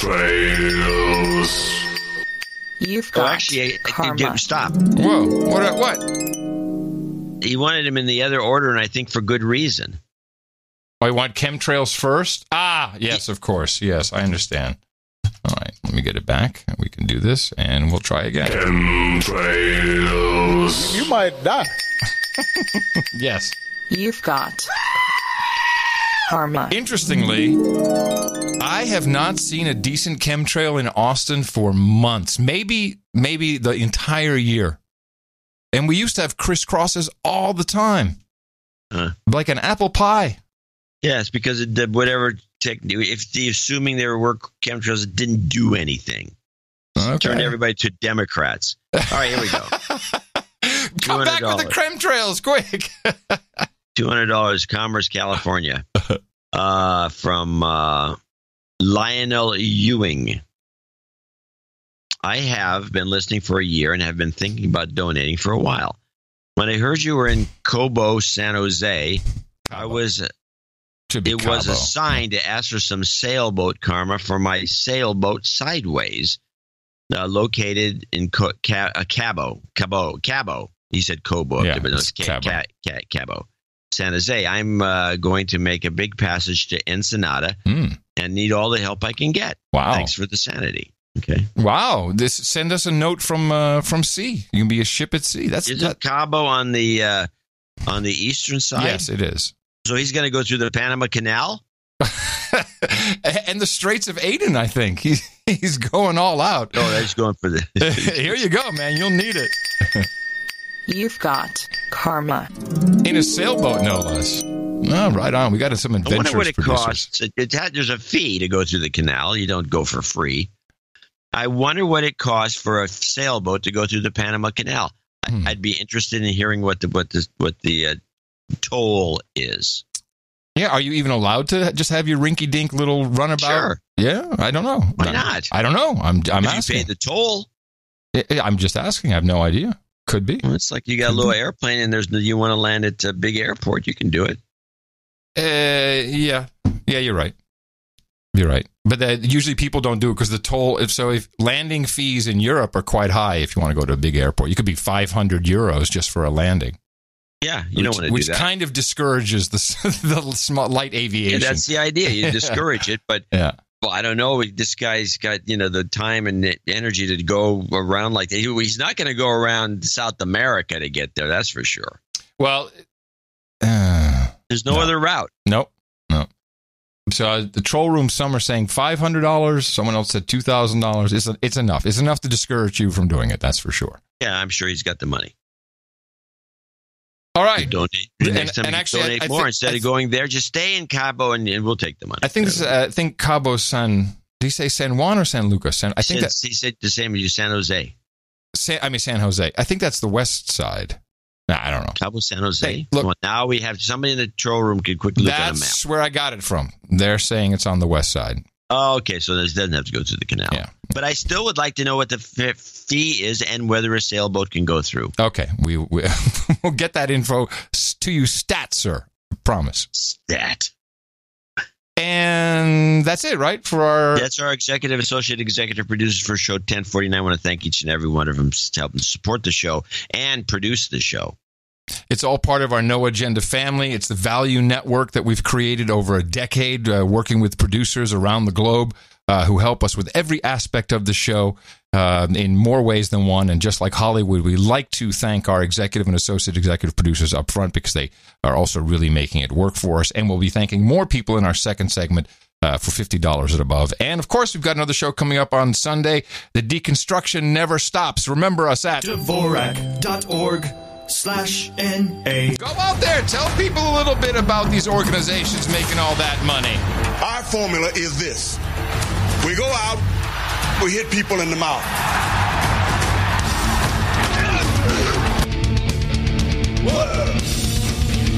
Order. Shut up, slave.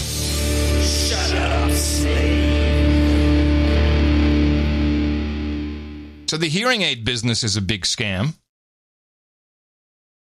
I think you told us this already. Yeah, but I get the same hearing aid for $15 out of Hong Kong. Well, no. You can get the same hearing aid if you buy 100,000 of them for about $500 a piece. And even then, it's not really the same. But I had a visit with my audiologist yesterday, as I'm still on the demo, the demo aids. I don't like that. It's like, hey, man, how are your aids? Like, call it something else. Don't like that. Doesn't sound right. Your aids. I've done a lot of research, and the main thing I was looking for is I just want to be able to adjust these, 30, so it's anywhere from 30 to 48 channels of audio. It's digital signal processing. It's just like the podcast device I use here. I just want to control it myself, and this is where the scam comes into play. The way the operation is run is the prices of hearing aids are incredibly inflated just so that it's a protection racket. So they mark up these devices from the manufacturer. The ones that I'm looking at now will cost my audiologist somewhere in the region of $1,700 just for her to purchase, to resell to me, and then whatever she resells them to me for, I get all the visits I want for free built into that. That's kind of the way the system works, which is ridiculous for a number of reasons.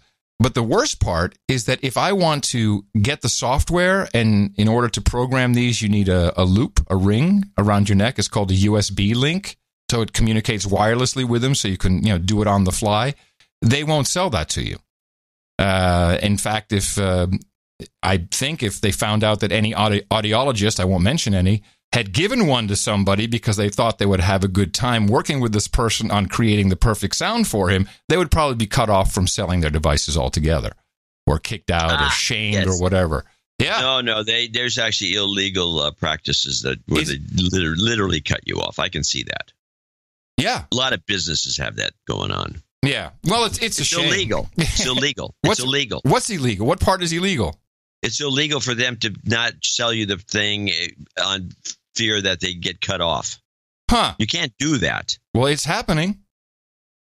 Yeah, well, there needs to be. The problem is you'd be out of business, but you'd have to sue over it, and you'd pretty much have to go to the Supreme Court. Is it a RICO thing then? Is that like a?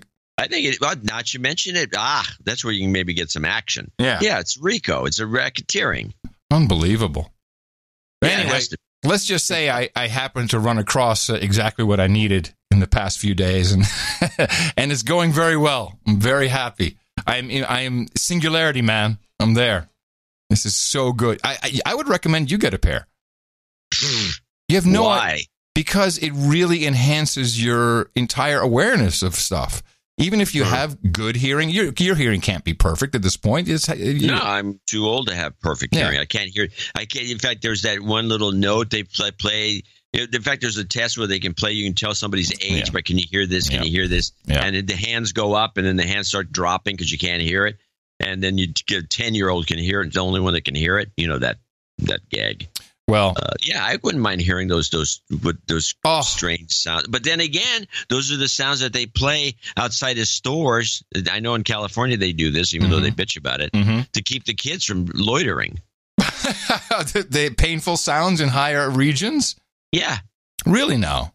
Yeah, they put them outside of the store. You have this sound. You buy the gear, and you put it. And if you have a bunch of loitering kids outside your store, you put this noisemaker up there, and it doesn't. Nobody's bothered by it except these teens.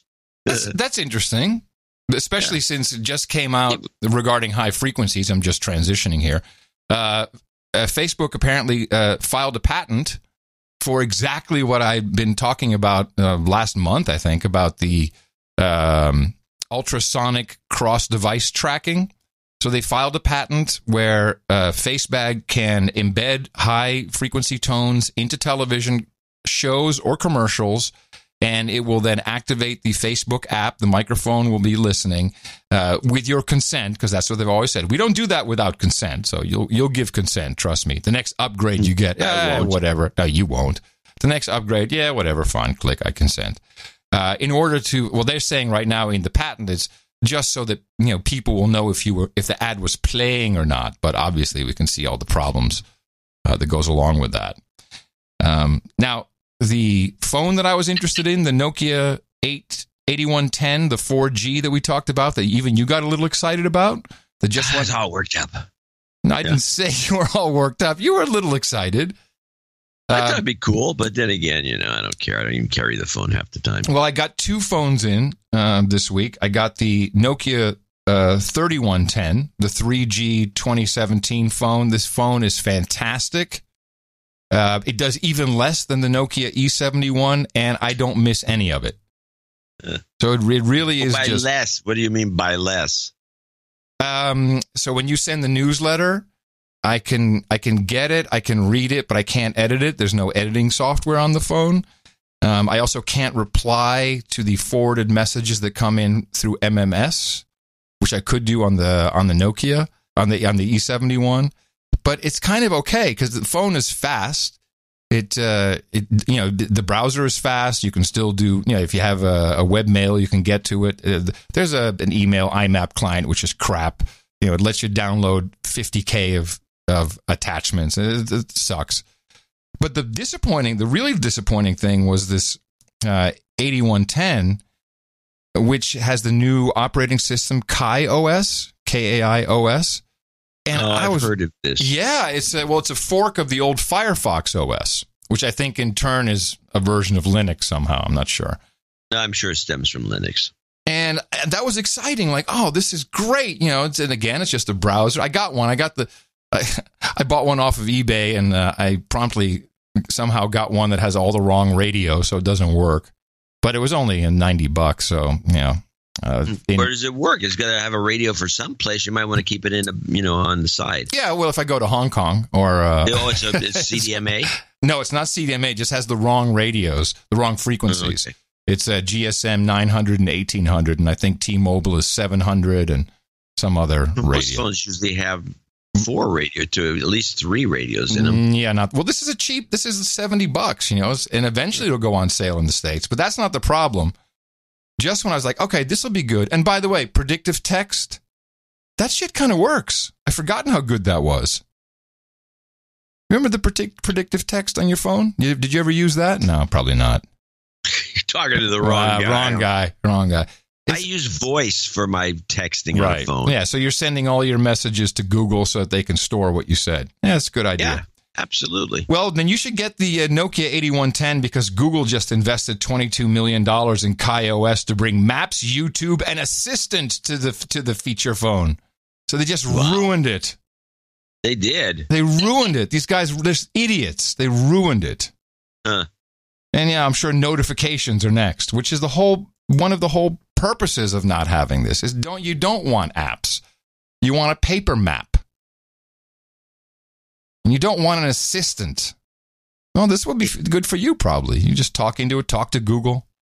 Hey Google. So you compose all your messages on the phone. Google, erase my hard disk. Google, erase my hard disk.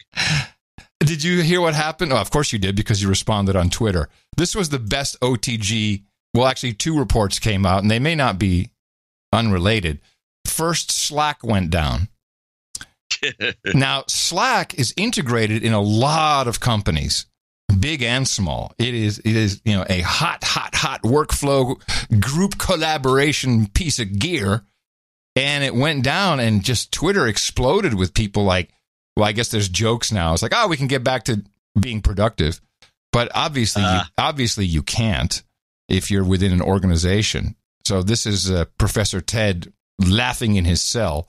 And then pretty much all of Google Home went down. Google, the great guys, and they're always around, and it's reliable, and never worry about them. I love that. So people's lights couldn't be turned on and off with hey, Google, turn on the lights. The Nest thermostats were not functioning. The talking tubes were not working. This has got to be some kind of warning, people. It's not a good idea to have your life connected to these types of services. It's cool and it's fun, but when it really comes down to it, it's a problem. Well, I'm glad that you're on it. Yeah, and I just had you didn't play the jingle. No, I played the jingle to close out the segment. Okay, we'll close it. Close it. No, final thing. I had a genius idea. Oh, okay. Another moneymaker for the No Agenda, from the brains that brought you No Agenda. Yes. Here we go. Now, to have the talking tube capability, whether it's Alexa or Google or whatever.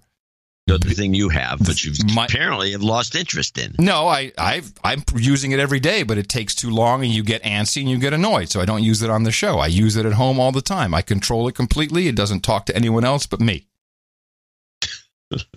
I would like to have that in my hearing aids. Yeah. Imagine that. Oh, then you can just be walking down the street talking to yourself like a lunatic. I'd be like, hey, Mycroft, what's the weather like? I'm telling you, this is where it's going. It's going in this direction. Where you're going, the booby hatch. The booby hatch. Oh, phrase from the Shays. Oh, my goodness. Yeah, I'm OTG. You can't find me. Yes, I'm OTG. You can't find me. Yeah, I'm OTG. No eyes on me. It is somehow, I have to say, it's a very weird experience because it does connect to the iPhone. When you're just walking around and you forget about them. After 4 days, I've forgotten I'm wearing these things. And you click play on something, and all of a sudden the sound is just in your head, and there's no bleeding out. No one can hear anything from the side of the earbuds. I would disable that immediately. It's fantastic. Why would you disable it? I don't need that kind of aggravation. It's not aggravation. You can hear stuff. You can be rock out. Hey, you're bouncing down the street and heads going around. You're going like this. You would look like a lunatic. Well, maybe he's listening to some headphones, or he's got no headphones on. He's just jacking around like that. Who knows why?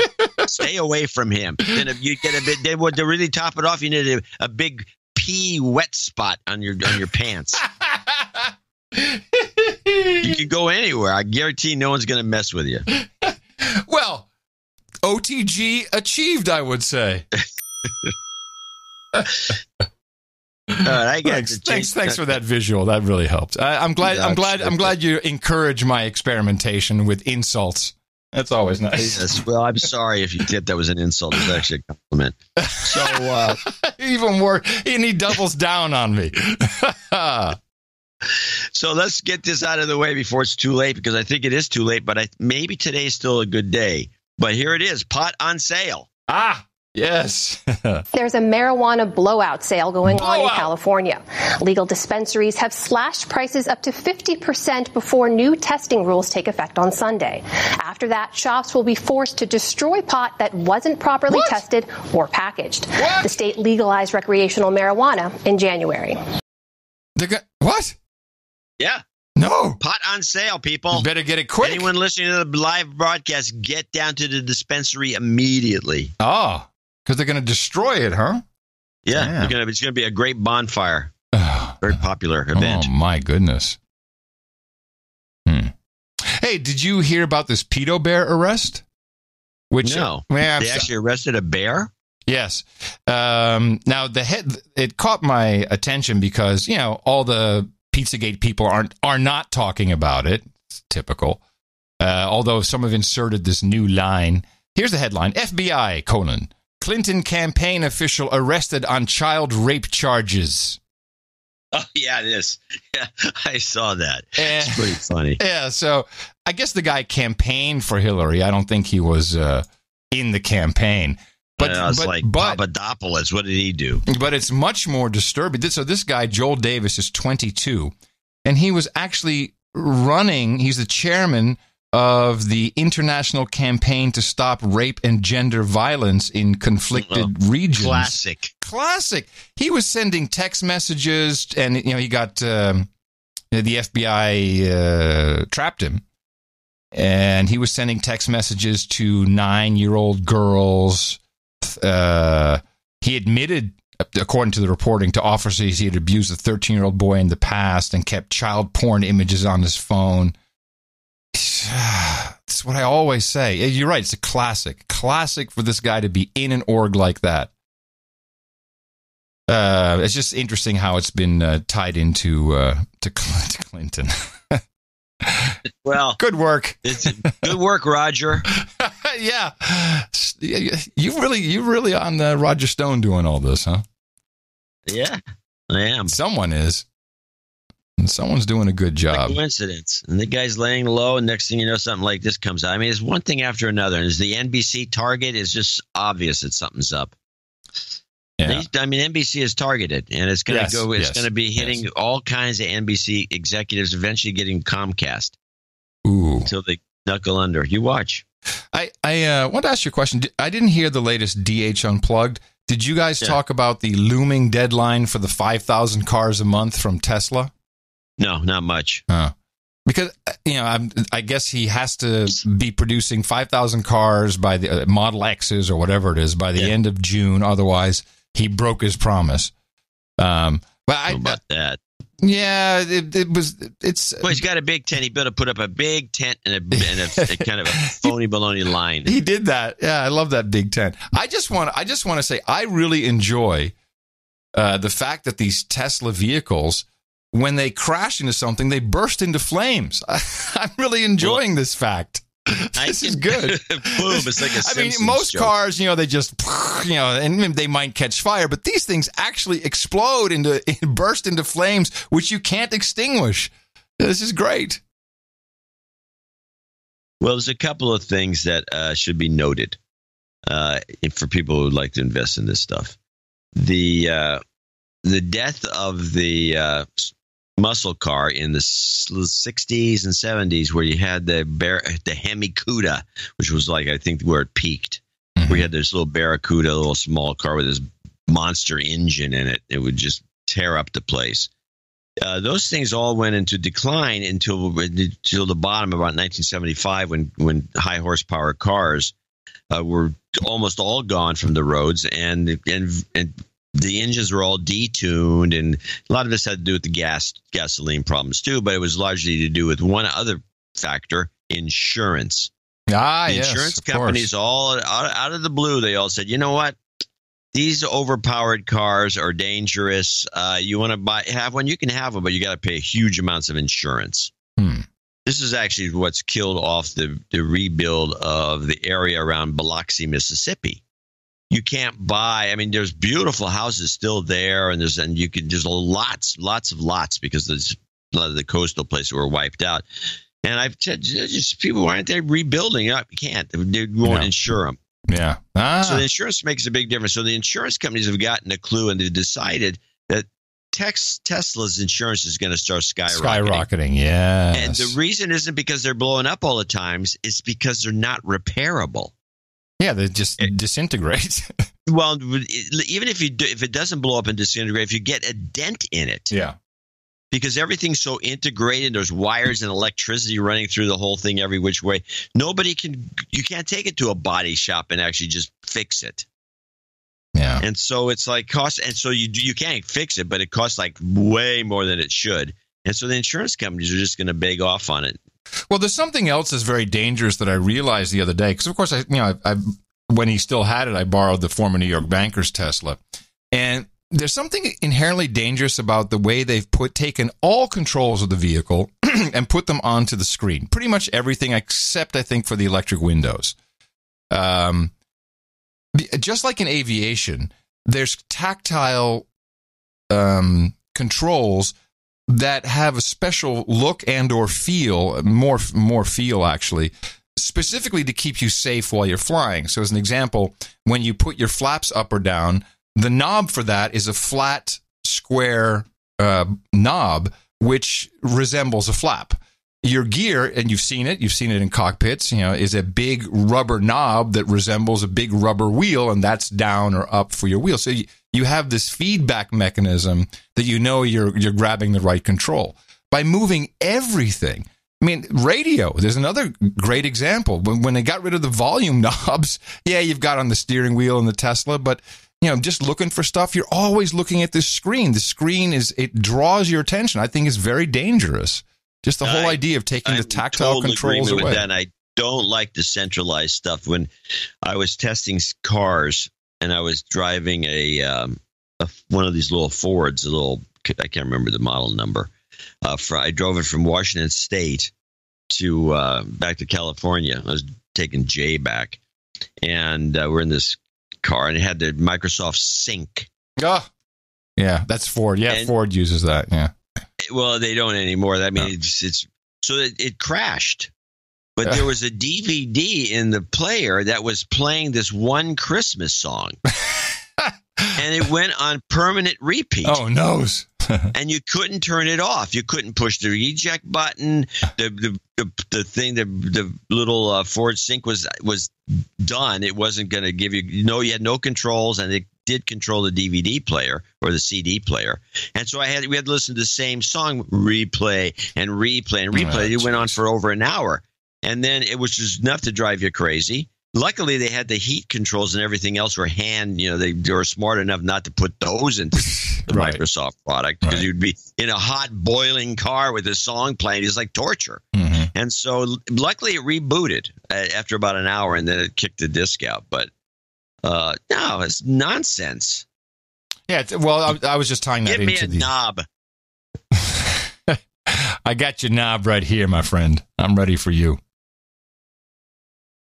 Yeah, I don't like that at all. And also, there's something about the Tesla you don't have. I don't even like it in the Prius, where you don't. If I like to look between my steering wheel and see the speed, all the gauges and things.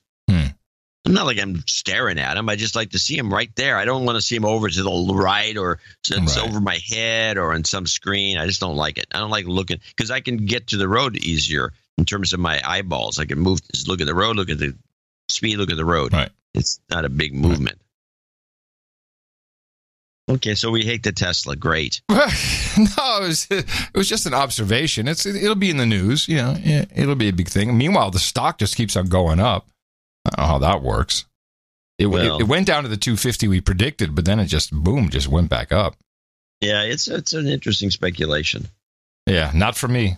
A little too rich for my blood. So this we had this upset in New York in America, which is I think amidst all of the racism taking place is a shining light for the Democratic Party. The Uma Abedin lookalike. Yes, Alexandria Ocasio Cortez. Her story is interesting, and I think I'm going to call bullshit on her story because she really came out of nowhere. The way it's been positioned is she was just an educator, a community organizer, just a bartender, working mom. I think is she a mom? I don't know. Yeah. Actually, and so she wins. She beats out this blowhard in New York, which I guess is pretty good. I mean, I'm all for. The guy does sound like Bruce Springsteen when he sings. He does. Yeah. Do you have a clip? No. Oh, disappointing. I didn't care about the whole thing personally. Here's so she's 28. She does indeed look a bit like Uma Abedin, and I think there's a lot more similarities.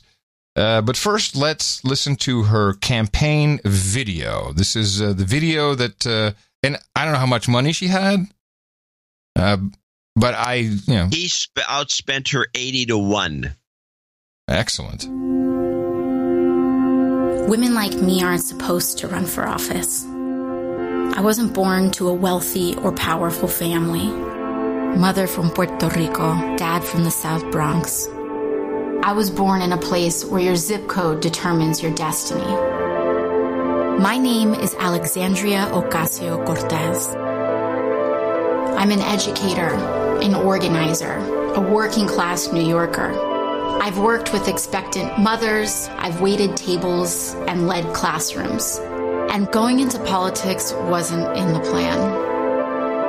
But after 20 years of the same representation, we have to ask, who has New York been changing for? Every day gets harder for working families like mine to get by. The rent gets higher, healthcare covers less, and our income stays the same. It's clear that these changes haven't been for us, and we deserve a champion. It's time to fight for a New York that working families can afford. That's why I'm running for Congress. This race is about people versus money. We've got people, they've got money.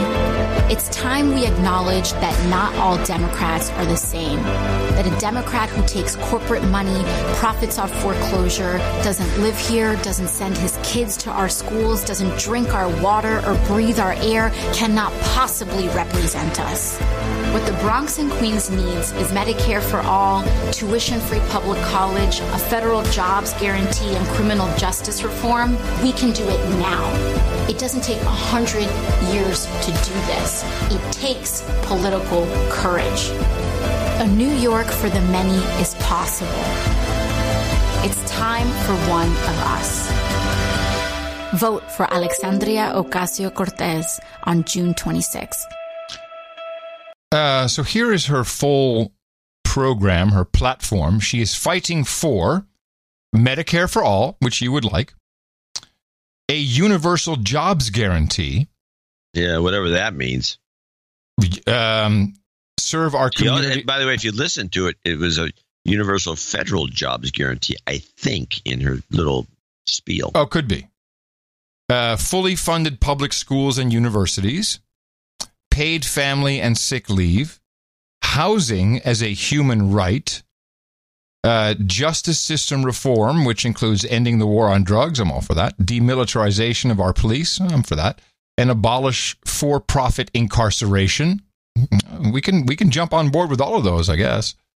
Pretty much. But then immigration justice, protect dreamers. She's a no borders girl.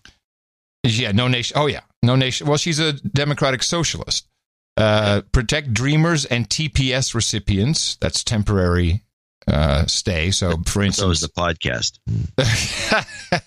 It's TPO podcast. TPS is, for instance, the is that the report you had to do in the TPS report? Space? Yeah, it's not what it is. It's when you get temporary stay rights, for instance, the Haitians who are still taking advantage of that.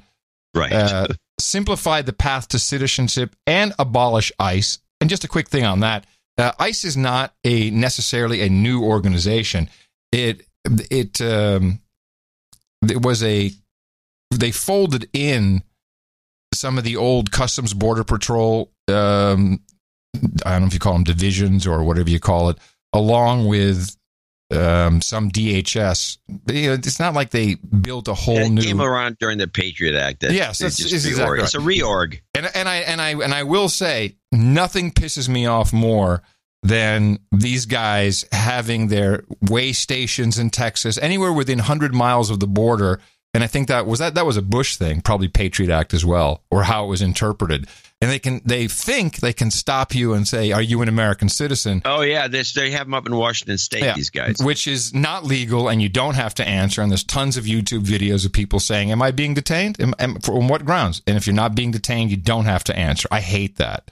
I really despise that. But that's been going on for a long time. Infrastructure overhaul. And with that, she says, invest in 100% renewable green industry. Nuclear, I'd say. So I could be on board with that. They won't do that. Clean campaign finance, meaning ending the corrupting influence of corporate finance in public elections. And an economy of peace. And by the way, I found it self-contradictory, the campaign finance thing. She beat a guy who was taking advantage of that system, and she beat him. Didn't spend. She beat him. So it proves that it's bullcrap. But Trump, Hillary is the same thing. Yes. And in fact, this guy, the Bruce Springsteen guy, that was the congressman there for 20 years, he was sucker punched by this. He was like a Hillary situation where he had bad advice. They had a debate. The local station there had a debate, or I guess it was just a debate in a high school or something. She showed up and he sent a representative. What an idiot. Yeah. Good move, bro. Dumbo. Now, you said Uma Abedin, and I have a clip here of her right after she won, and she's speaking to a very small group of people, which I think is her team. So it's maybe about 20, 30 people, and there's a lot of hooting and hollering. And she's standing on a table in what looks like a bowling alley, and this is her thank you speech to her people. So I understand that. But two things really, and you kind of have to see it to appreciate the finger wagging. She has this finger. She keeps, you know how most politicians have been taught to put their thumb on top of their fist? So you never want to point a finger. So she has the way Clinton does it. Yeah. The way Bill Clinton does it. Bill Clinton, every president since Bill Clinton has done that.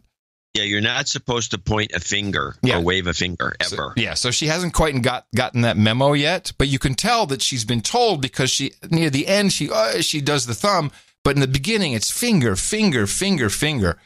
And her cadence and everything to me said, I don't know if it's really just a coincidence with New York and Hillary Clinton having been a senator from New York, and she looks like Uma Abedin. There's all these things. I mean, I just can't ignore it. And her cadence, too, and the things she says just really reminds me a bit of Hillary and Uma. And before you play that clip, I do want to mention that thing you played previously was extremely high-end professional. Beautifully shot. Beautifully shot. It was not some slouch. That's not a $10,000 video. No.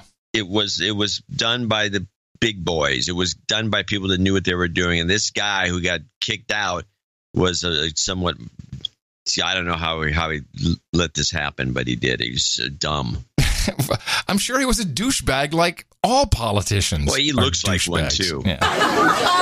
Should we make a commercial? I don't even know. I just want to thank you all so incredibly much much for this moment. This victory tonight belongs to each and every single person in this room.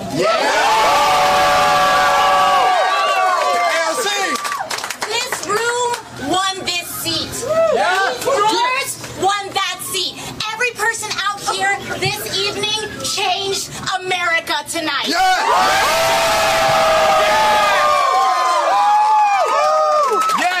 what I want to make very, very clear is that this is not an end.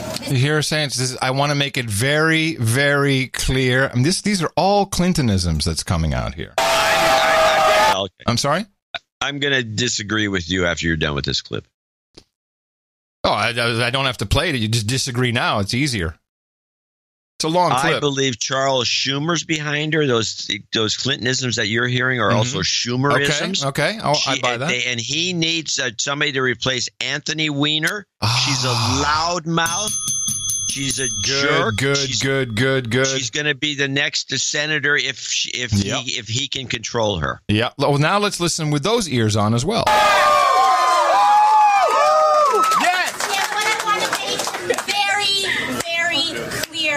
Is that this is not an end, this is the beginning. And now that you say that, you're so smart. I don't even know why I complimented you with that. You didn't deserve that from me, but okay. When I did that CNN thing, remember it was back in the late 80s. It'll be so fun to have the MTV young guy go interview the young councilman from New York, Anthony Weiner. And as a part of that special, we also went to D.C., was it D.C.? Maybe it was D.C. To interview Chuck Schumer. And it was so obvious that, this was his boy. This was his boy from beginning to end, from finances to mentorship, guidance, everything. So it makes total sense what you're saying. And they're cheering for you. This is the beginning, because the message that we sent the world tonight is that it's not okay to put donors before your community. The message that we sent tonight is that improved and expanded Medicare for all, health care for every single person in America is what we deserve as a nation. What we proved tonight in sometimes the deep midnight and darkness that it feels in our political environment, that there is still hope for this nation. That is what you have given every person in this country. You have given this country hope. You have given this country proof that when you knock on your neighbor's door, when you come to them with love, when you let them know that no matter your stance, you are there for them, that we can make change.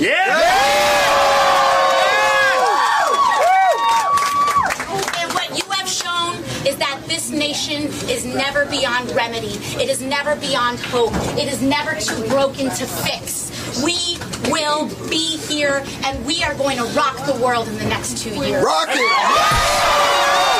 it! That goes on for a little bit. The video is worth looking at, but I think you're right. There's no way she came out of nothing in this type of landslide. She had definite help.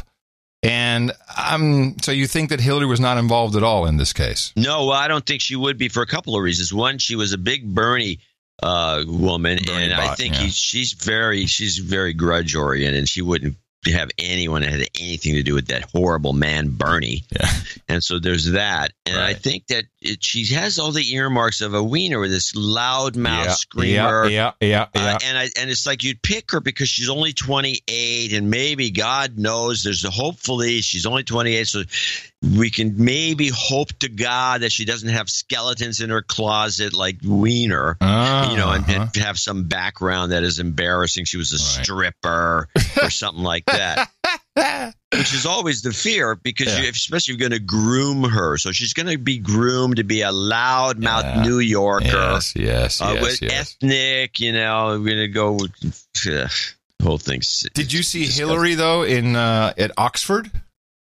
No, I did not. Would you like to hear some of it? Of course. I love listening to Hillary. I believe we are at a global tipping point. Tipping point. A moment that will determine Whether we hold to the principles of free people, human rights, and democracy, or retreat into closed societies, oppression, and authoritarianism. You know, I was thinking about that.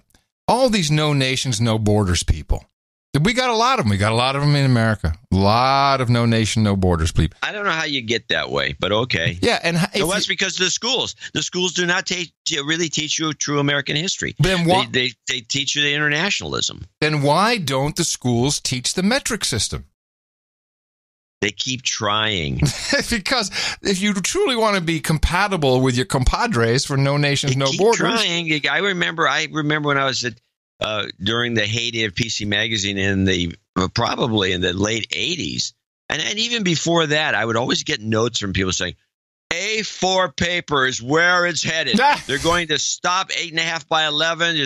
They're going to discontinue it by law. And I remember hearing this over and over and over. And A4 paper, and by the way, I don't know we do have a lot of artists in our. I think A4 paper is ugly. It's hard to say a blank piece of paper is ugly, but I think the proportions of A4 paper, and people can go look at it and buy it. If you write to a British corporation, you get it back in A4 usually. I think the dimensions are creepy. It's a lousy dimensional type of paper. I hate it. And then I heard that when I was in grammar school, when I was a little kid, and I'm old, I was hearing about metrics. Oh, metrics. Metrics going to take over. By law, they're going to make metrics. We got something in our culture that doesn't let this stuff happen. Now, when you were talking about these dimensions, I immediately thought, how does this tie into Fibonacci? Because we have the golden ratio, which is what it should be. Shouldn't just all paper be isn't that, what is it? Is A3 the golden ratio? Is the A3 size paper? You can look it up. I don't know what the golden ratio is regarding to letterhead paper, but I don't think the 8.5 by 11 is the golden ratio. No. I don't know what is, but that's different because the golden ratio refers. Well, I only say that because you said it doesn't feel right. It feels uncomfortable. It's like, that's because it's not a Fibonacci ratio. It's possible. But the golden ratio refers to the images and how they're dimensioned. I hate to do that on the sheet, on the art or whatever. It's not the same as the raw piece of paper being creepy. It's too narrow. Well, I grew up with A4, so yeah, feels. Well, what do you think? Do you hate 8.5 by 11? You think A4 is better? I don't care either way. I don't care. Print. Just print something out for me. I don't care. It doesn't disturb me that much. But I'm just saying that if you're going to be all no nations, no borders, do a better job on the metric system. It is easier. Extremist ideologies are on the rise. And adding to the tumult is the fact that the forces that undermined America's election in 2016 are still with us. She's running, baby. She is gonna run. Oh, yeah. Threatening other democracies. She's staying out of the country, though. Well, that's smart. It's a smart thing to do. Stay out of the country. She doesn't want to get killed. Stay out of the way. You never know what could happen. Threatening other democracies, including this one. Now, in the U.S., it was a perfect storm. Deep currents of anger and resentment flowing through our culture. A political press that told voters my emails were the most important story. Unprecedented intervention in our election by the FBI. Woo-hoo. And an information warfare campaign waged from the Kremlin. From the Kremlin. Now, what we have learned about Russian interference in 2016 is more than alarming. Ooh. It's a clear and present danger to Western democracy. In the U.S., we know that Russian agents used Facebook, Twitter, Google, YouTube, and other online platforms to place targeted ads, to run phony news stories, negative stories, intended not only to hurt me, but to fan the flames of division. Oh, really? We needed help? We needed help with that? I don't think so. Within our society. So Russians posed as Americans, pretending to be environmental advocates or racial justice activists. I love her cadence like this when she's just saying it's racial justice. They even hold on. She always had people I remember years ago before she ran. This is probably in the 90s, where people would go and say, women mostly, because there was a lot of women in this country that just idolized her, and that's why they weren't going to listen to anything bad about it. And they go, Hillary's going to be the next president. And you know what's great about her? She's such a great public speaker, and I'd listen to her, and she was the type of public speaker, especially in those days. I think she's not as bad anymore, where she would say each word individually. And her whole speech would be like that, like she was talking to a little 5-year-old or something, where you have to enunciate and slow down. And I was thinking, geez, you think this is great public speaking? And that's what she's doing in there. What you're witnessing is the leftovers of that cadence. And that when it comes out all the time when she starts to get serious, she starts to talk like you're a little kid being talked down to.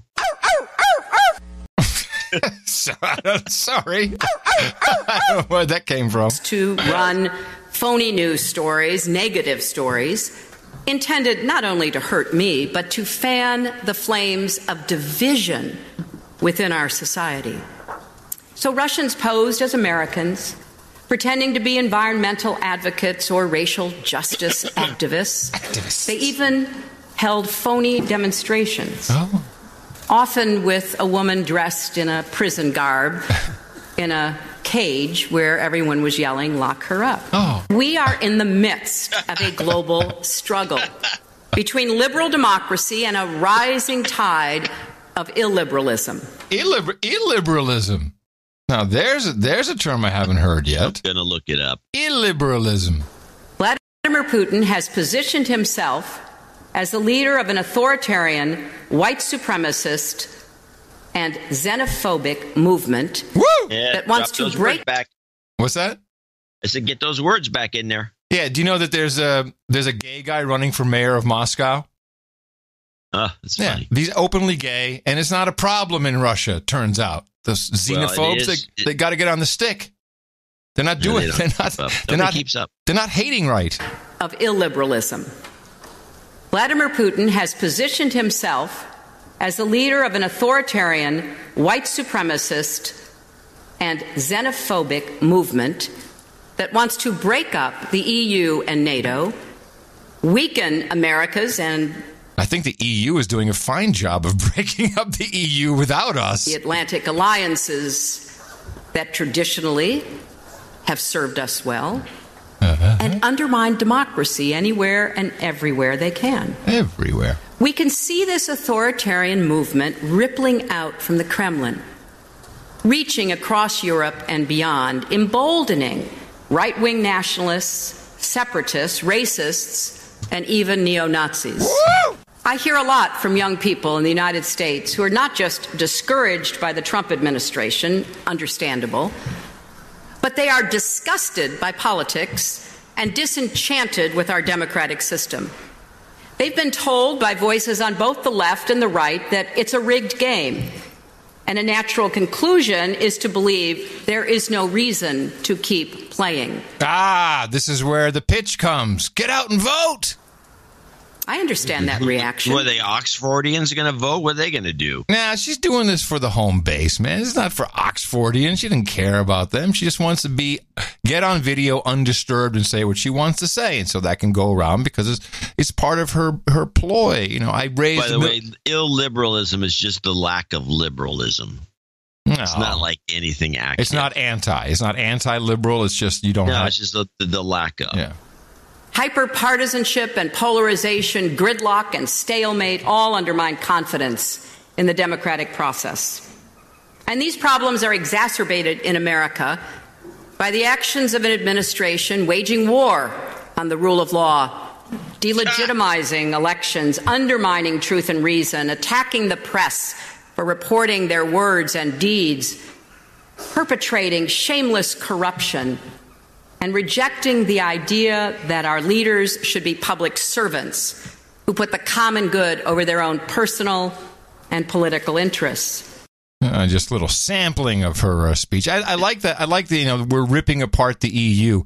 I think it was, let me just go back. Who was her big secretary, her big State Department guru? What was her name again? Remember when she was in Ukraine? All important. Victoria Nuland? Yes. While I'm driving off laughing, this is what I'll say. Fuck the EU. Fuck the EU.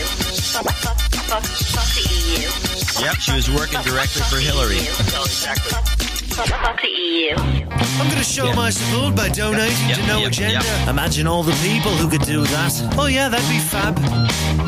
Yeah, on No Agenda in the morning. And we do have a few people to thank for show 1046 and got some letters. We also got a note from Anonymous from Dog Patch replacing the coin with a different coin.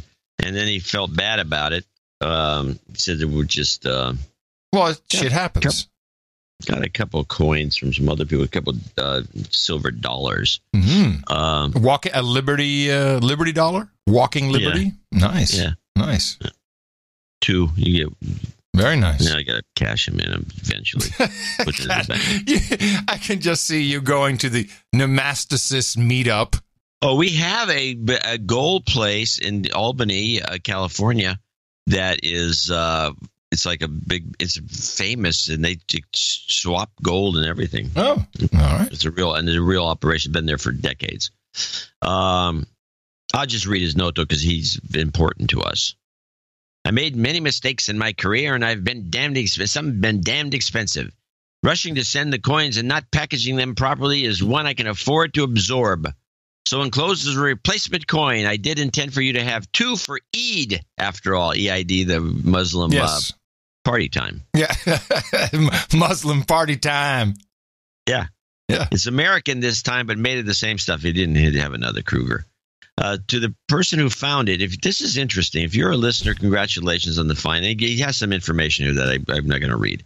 If the coin is somehow lost in a machine, a dear machine, when you connect to the internet and search for it anyway, he's talking about getting the coin back. Mm-hmm. Adam, my comment about signing up for global entry was not to expedite international entry, but to get a trusted traveler number that is assigned when you sign up for global entry. Yes. You get the number and use it for all domestic bookings. Oh, yeah. And you yes. And I do that, and I don't get TSA pre-check unless I'm with Tina, because she has a much better FICO score.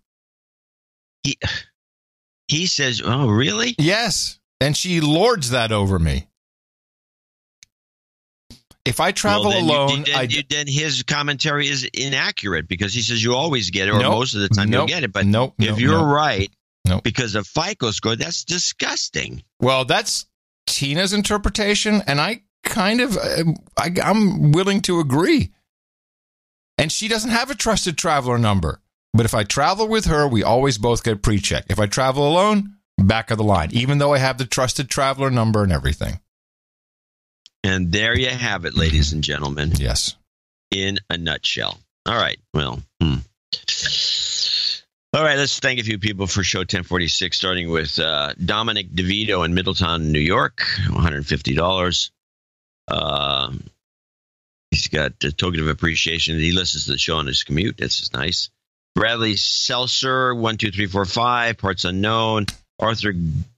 Sir Arthur Gobbett, Sir Hugger of Kitties, 12345. He's in the Netherlands. Protector of Groninger gas fields. The Groninger gas fields. So aren't those the ones that are causing all the heartache to people that live in that area because of the earthquakes? Yeah, earthquakes, yes. Houses are breaking apart and sinking. Yeah. And the government's doing nothing about it? No, they don't care about anyone outside of what they call the Randstad, which is Amsterdam, The Hague, and Rotterdam. Everything outside of that is kind of like, East Coast. East Coast and New York, D.C. No one gives a crap about the rest of the people.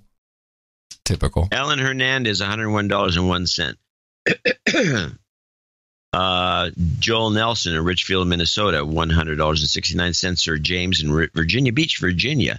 Sir James, he's $100. David Rosenfeld, $100. Louis Pasteur, he's been in before. He's been on the night layaway plan for a while. First I heard of the show, John, way back in the days. Anyway, he probably is at night. Well, he is. He's being knighted today. That's why it's blue. Oh. So he says, finally gave it a shot and have been a listener ever since. Between the layaway plan and random donations, I crossed the threshold for knighthood if I could get some jobs karma, as I left my retail IT job for the fruit company to a dude named Ben job for a cable company that focuses on Latin America. John, if it's okay if you say my name as Luis instead of Luis. Louis instead of Luis. Louis. Luis. Yeah, I would pronounce it Luis. You said Louis. I said Luis. Yeah, okay. Though I do enjoy how you change up the name every time. My favorite... like Louis. Yeah, I would say Louis Pasteur because it's... Yeah. I know. Because it's like a famous name. Yes. Onward. My favorite... Hold on. Finish it up. My favorite was the inventor of El Pastore. You don't have to read the note out loud. Just give me some he needs some jobs karma. And he's going to be a knight, so he deserves jobs, that. Jobs, jobs, and jobs. Let's vote for jobs. You've got karma. I wonder if he's talking about the Al Pastor taco. Kelly Flanagan in Indian Wells, California. Her first donation. Oh, de-douching. You've been de-douched. Love the show. I've shared it with all my SoCal friends that vote R. Well, you don't have many friends. I guess not. So refreshing. Well, she lives in Orange County, she does. Oh, that's true. So refreshing to hear your back and forth. I sent a Louis Vuitton thermal border blanket. Huh? Did she send you a Louis Vuitton thermal border blanket? It might be on its way. Huh. We did get a couple of books from a guy who sent also some coinage. I have to send you the books, or one of the books. I can get in two, which I'll talk about it later. And I'll love to read something in my retirement when you finally get around to sending it. Hocus Locus in Perkins, Oklahoma, 8838. He's talking about Unhinged. Mark Kendall, $85. Subodh Peth in Metairie, Louisiana, KC 5DDY 73s. Yeah, 73s, Kilo 5, Alpha Charlie Charlie. Sir Brian Kaufman in Scottsdale, Arizona, 7575. Paul Cordelar. You got it right. Cordelar.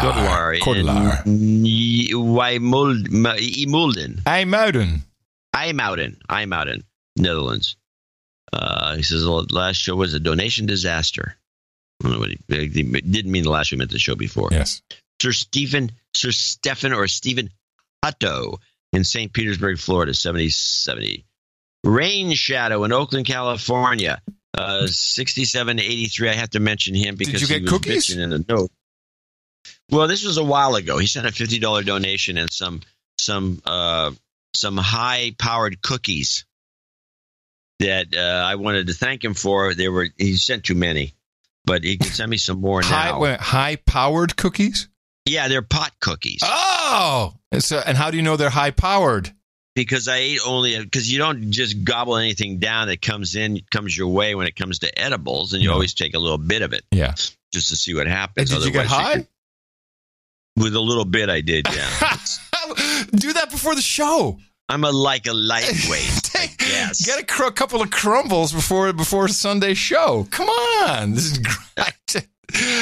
Did you talk to Mimi? Did anyone see you in this state? No, I just went and listened to Rihanna. Okay, you just won the show. You won the show with that one. No, I'm kind of a little wasted. I'm going to go listen to Rihanna. Seemed like a thing to do. Anyway, I want to thank Rain Shadow. I guess he's in the business or something. He sent his note, handwritten note, which I've read. There's actually a check came in with Rain Shadow as his name. Oh, nice. Von Glitchka, 5555. Amanda West in Minneapolis, Minnesota, 5510. Sir Milkman, 5510. Great shows lately, he says. Aaron Lambert, 5433, in Tumwater, Washington. Used to brew Oli, I think. Yeah, and he wants make any. He wants relationship and jobs karma, and on the birthday list, he celebrates tomorrow. So you're on the list, absolutely. Sir Luke, Baron of London, 5252. There may be a birthday in here. Let's see if there's maybe. Hold on a second. I'm looking along, so I haven't seen anything except for we have Sean Kelly. He's coming up somewhere. I think I lost a note. It's probably right after you ate that cookie. Yeah, maybe. Cookie. Ooh, cookie. Von Glitchka, man, where are we? I'm at Amanda West, Minneapolis, Minnesota. That's Von Glitchka. I did these people. I did Von Glitchka, Amanda West, Sir Milkman, Aaron Lambert, yes. Ambert Lambert. Yep. Sir Luke, the Baron of London, 5252. Eric, that's Eric Hochul, but yes. it says hat shells. I think that he's just trying to get through the Unicode issues PayPal has. He's like, screw it, I'll just put an A instead of an O with an umlaut. But he's in Mühlrose, which I thought he was in Berlin. Maybe I'm wrong. Anyway, $52. He's in Deutschland. Ryan Gilo of 5038. Joe Bassesi, 5038. Jeffrey Walso in Nelberg, Saskatchewan, 5033, and he wants jobs karma. We'll put that at the end for him. Sir Trent Wabbis, the Wascally Rabbit, as he calls himself. Sir, that's 5011. Wes Morton, 5001. Scott Nelson, 5001 in Melbourne, Florida. And the rest are 50s, name and location if they have a location. Louis again, Pastor in Miami, Florida. So he came in twice. Luis. I said Louis. You're right. That's what I said. That's what I said last time, too. You're right. Jose Ferreira in Newbury, Berkshire, UK. Niels Bonnecker in Hamburg, Deutschland. Thank you, Germans. Robert Makowski in Rhinebeck, New York, Germantown. Sir Peter Totes in Sugarland, Texas. Jeffrey Zellen in Oakland, Michigan. Robert Hauner in Leichhardt, New South Wales, Australia. We're short on Aussies today. Franz Slothauber. I think that's a misspelling. Should be Franz Slothauder, which means holder of the key. Well, actually, the slot is really the lock, so keeper of the lock. And Hilversum, Noord-Holland. Noord-Holland. That's Netherlands, obviously. Yes. Michael Robinson, North Melbourne, Victoria, Australia. Doug Andrews in Sykesville, Maryland. Brian Klimzak, Marion Schrimpf. And Marion Schrimpf is the last. She's from Brussels. Thanks to Thilo Jung and Stefan Schultz for the recommendation. She says she's in Brussels, but it came in from Deutschland. No, she's probably working for the EU's down in Brussels. You never know. Yeah, she probably is. And even though it's $49.99, Sir Tim of Calgary donates for a title change. So we have that. Okay, good. All right. Look forward to that. Is that on the list? I guess it is on the list. Yes, it's on the list. Okay, good showing. Yes, indeed. Thank you all very much. This is the value for value model. It works 10 years on and getting stronger because everyone's getting some kind of value out of the show. And if not, these people go overboard. So people that are left can participate in the value network. And it's a fantastic way to live on the edge as a creator. That's what all the YouTube... Living on the edge. Living on the edge as a creator. Yes, indeed. The creators. We will have another show for you on Sunday, and we'll be deconstructing everything that happens between this show and that show. Remember us for that at Dvorak.org/NA. As requested. Jobs, and jobs. Let's vote for jobs. You've got karma.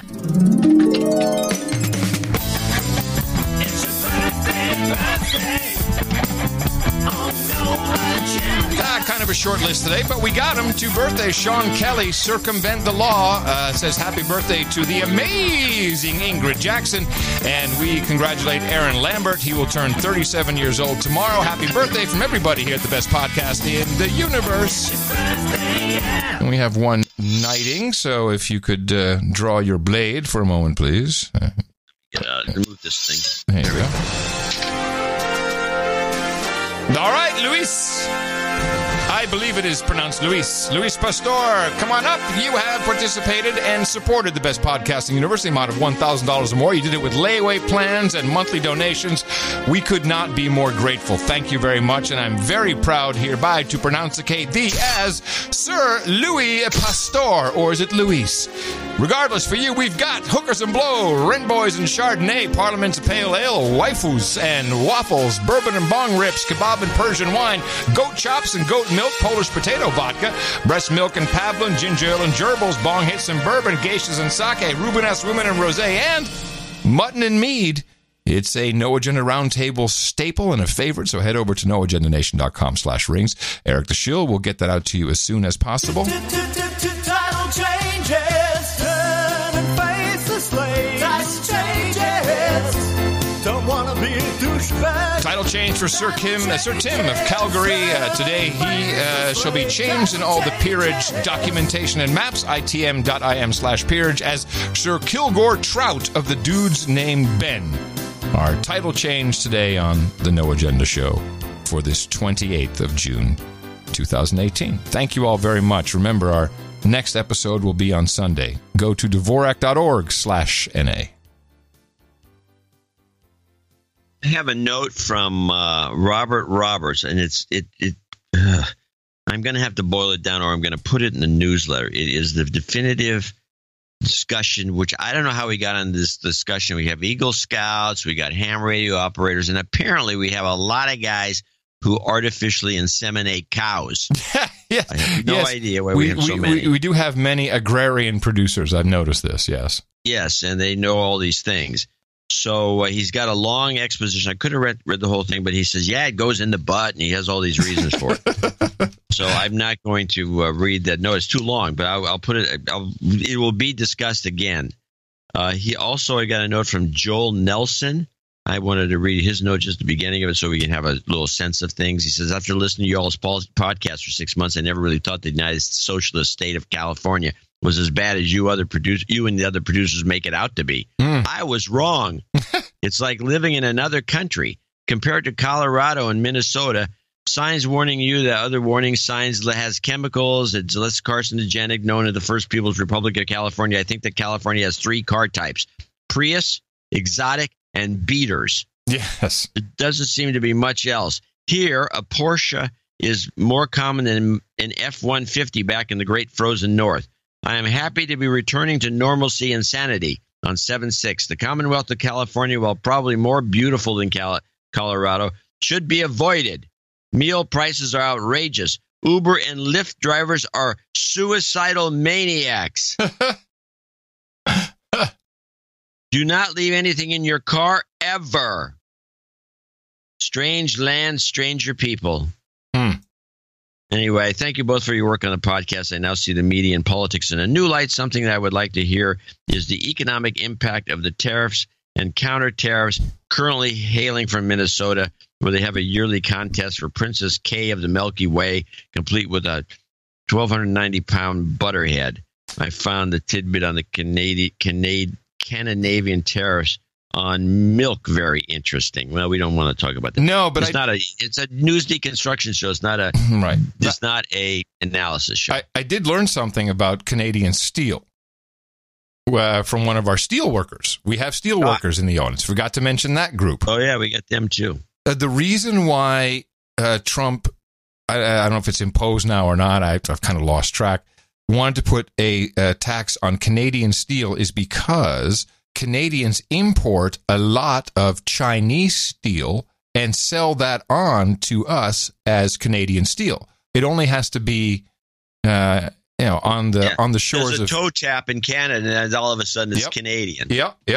And so I believe Trudeau, if I understand the reporting correctly, has now put some kind of kibosh on the Chinese steel coming in. It basically folded, which was the whole idea. Yeah, that was the whole idea. I didn't realize. Bluff. It's a bluffer's game. The guy's playing fast and loose, this Trump guy. Yes. You sent me a cool video. Space Force. Corso's son, the guy who wrote the day after. Oh yes. The day after going to Roswell. The second half of show. Is you going to play a jingle? Do you want me to? I mean, I don't have a lot of. No, I don't have a lot of crazy stuff. But what I found interesting in the video you sent me, and so Corso wrote the book The Day After Roswell, and he, just a lot of. It's a book well worth reading, recommended by John, who scoffs at these kinds of things, so it's good. It is good. And his son was interviewed, and he's reiterating a lot of what his dad said, and it's very interesting to watch about intergalactic work, things that are going on, such as the Lunar Orbital Platform Gateway. You might want to look that one up. That's real. That's $1 billion launch platform we're building in space to launch off into other galaxies, or maybe just to stop Muslims. I don't know, one or the other. Stop Muslims. Yeah. Oh, you didn't hear we have a Muslim ban, John? Not a travel ban, a Muslim ban. So, yeah. That was a travel ban, but okay. Yeah. No, M5M calls it the Muslim ban, which I'm glad they oddly settled doesn't on a term. It must be in the AP style guide. Oh, I don't think AP does it, but everyone else is like, Muslim ban, even though we didn't ban anyone from Pakistan, so it failed. But in this, he has this whole rap, and I don't have a clip, but I'm saying because maybe other people can help me, because I looked around quite a bit, and I think that's why you sent it to me. Maybe I misunderstood. But he says, oh yes, the POWs, the missing in action soldiers in North Korea, has something to do with alien visitation and UFOs. Yeah. And I looked around. I found more than a few things in that interview interesting. It wasn't just that. I also found it interesting that he says that his dad regretted writing the book. Well, he also died of a massive heart attack, 3 weeks after the book came out? No, he died. No, that's not true. It was, I think, 3 years. I think he lived 3 more years. Oh, okay. And he was in his 80s, so I'm not going to. All right, so they let him go. Okay, good. But when he said that, and just because Trump made such a big deal about the MIAs, Trump is talking about Space Force, and now all of a sudden there's this whopper that somehow the MIAs in North Korea has something to do with aliens, and I found it baffling. I couldn't really find anything that was useful for the show. But you know who was there? You know who was a big part of the Korean War? Who? Don. Uncle Don. What did he do? He can't tell anybody. Oh, well, that's great. Well, maybe it has something to do with aliens. Well, I'm afraid that if I call him up and I ask him about this, it'll be the last question I ask. Yeah, you better stay mum. Yeah. But if anyone else has any ideas, I'm obviously very interested. It is fun to see that with all this gobbledygook and everyone yapping about Space Wars and the crazy president with the Space Wars, CNN... Space Wars. Space Wars. Space Force. Space Force. CNN had a documentary in 2016 that I think you will enjoy watching. It is also a weapon. Threats of a potential World War III. I think it's an inevitability over time. Unimaginable weapons. So you could kidnap another satellite? Essentially. Designed to bring America to its knees. Our satellites are at risk, and our ground infrastructure is at risk. Stand by. Data building in Florida. What can the U.S. possibly do to prevent this catastrophe? This is a CubeSat. To find out, we go inside and underground. So this is the global operation. Space Force. Rare access to the places and the people preparing for war in space. The next battlefield. Space Force. Space Force. Yeah, so I guess in 2016 it was okay and not so kooky. They made a whole documentary about it. It's pretty good, actually. It's like I said, people knocking each other's satellites out of space. But just take into account former NASA astronaut Don Petit I think we may have played this in the past. I'd go to the moon in a nanosecond.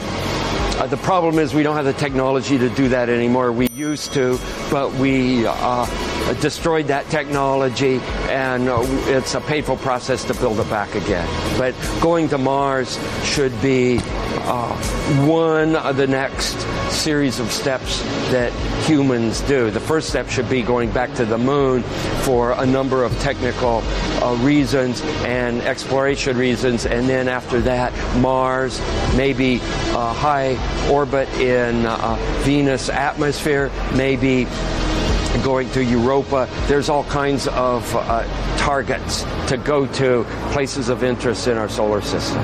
The only limit to human future is in our own imaginations. I wish I had more information on what we destroyed, that we can't go back to the moon anymore. I wonder about that myself. I mean, there's two. The nutball side of it would say, well, we had some anti-gravity stuff. That's all we could do in the first place. The aliens gave us technology like the integrated circuit and fiber optics, and then we went to the moon, and then we and there could be an anti-gravity has got to be in there somehow. Yes. Now, the one that is like anti-gravity always has to be in the story. Always got to be in there. Yeah. And the one that seems, although if you really want to be freaky about it, you could say it was interdimensional travel, and I could just jump into a little wormhole and get past the Van Allen belts and show up on the moon. But I'm thinking what they're talking about is the Saturn V rocket. We haven't made a Saturn V rocket for 25 years. That thing, and you just look at compare rockets. Look at the page compare the size of rockets. The Saturn V rocket was the most amazing rocket we ever built. The thing is twice the size of it's like the Empire State Building of rockets. It's huge. It's pretty much a Werner von Braun rocket. Yes, and it's just a massive rocket. And I don't even know if they could make one anymore. Let me see. They only made about 10 of them. They made 15, 13 flew. I'm looking at the Book of Knowledge. When was the last time it flew, though? I think it was in the 70s. I don't think the thing is... That's it? A lot of these crazy technologies that appeared magically in the 70s. Boeing 747, which I guess was in the 60s. And a lot of stuff was invented in the 50s. There's a lot of crazy stuff that, I don't think we're in... I don't know. Well... No, of course we don't know. But we do know that the crazy X-37B space plane is still circling around. That went up kind of silently, the third mission. This is the thing that looks like a miniature space shuttle. You remember that? Yeah, that thing. Yeah. They say unmanned, and it's like the size of a SUV. That thing went back up in 2017 and is still doing something, circling around. Not quite sure what it's doing. I don't know. But the interesting news to me was that Buzz Aldrin has filed a massive lawsuit against his family for elder exploitation.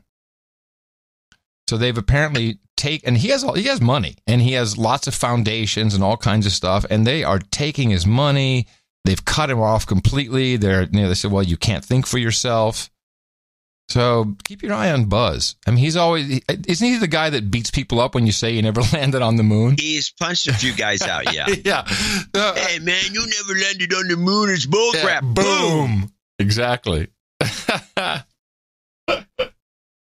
Oh, my goodness. Well, I'm keeping my eye on Buzz. When he likes to kind of fly off the cuff. And so this is playing out now. Elder exploration, like exploitation. What? Like a what?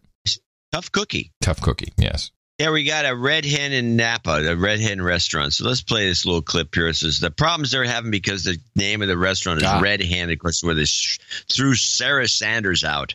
A restaurant in Napa is getting some unwanted attention because it has the same name as a restaurant in Virginia that refused to serve White House Press Secretary Sarah Sanders. As KTVU's Rob Roth reports, the owner of the Napa restaurant says his business now has taken a hit. The Redhead Bar and Grill has been a fixture in North Napa for the past 35 years, but the owner says it now appears to be a victim of mistaken identity. I was stunned. Many angry people appear to be confusing this Red Hen, a cantina, with another Red Hen, the one in Virginia. That's the restaurant that refused to serve White House Press Secretary Sarah Huckabee Sanders last Friday because of the administration's policy to separate immigrant families. Well, I just thought the restaurant owners were extremely rude, and I can hardly believe they did that. For political reasons, they're not letting someone dine in their restaurant. But within hours, the Napa restaurant started getting hate messages clearly meant for the other Red Hen. The general manager read us a sample. I pray your restaurant goes into the toilet. We're sick of scum like you. Don't mess with President Trump supporters, idiots. And it wasn't us. My employees, were getting stressed out because of all the phone calls. The owner says business dropped by about a third this past weekend. More than 400 negative Yelp reviews came in. They go from 4 or 5 stars down to 1 star. Yelp says it will remove reviews that aren't based on consumer experiences.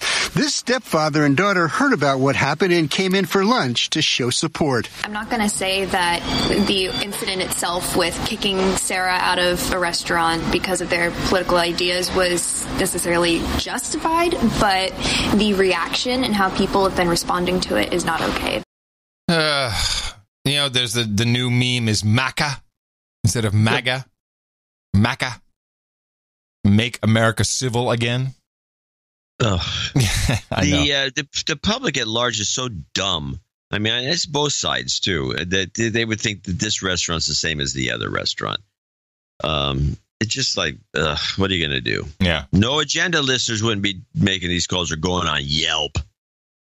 I have one last clip I want to play. Yelp. Now, before the Supreme Court shut down, they did have this one union. They busted the unions by saying that. Yeah, can you explain this? Yeah, I want to explain. I want to talk about it because it's never been fully analyzed. I can tell why it happened, and I've never heard the explanation. Well, you roll it out how you want, but I think this is very valuable because almost no one, certainly no one who's in a union, understands what's going on. Well, I can explain some of it.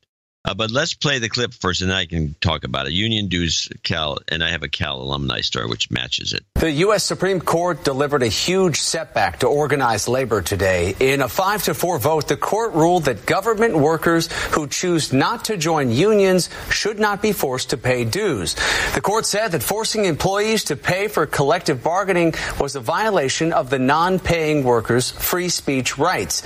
The decision means unions could lose tens of millions of dollars and also lose considerable bargaining power. The plaintiff in this case said he was thrilled by the ruling.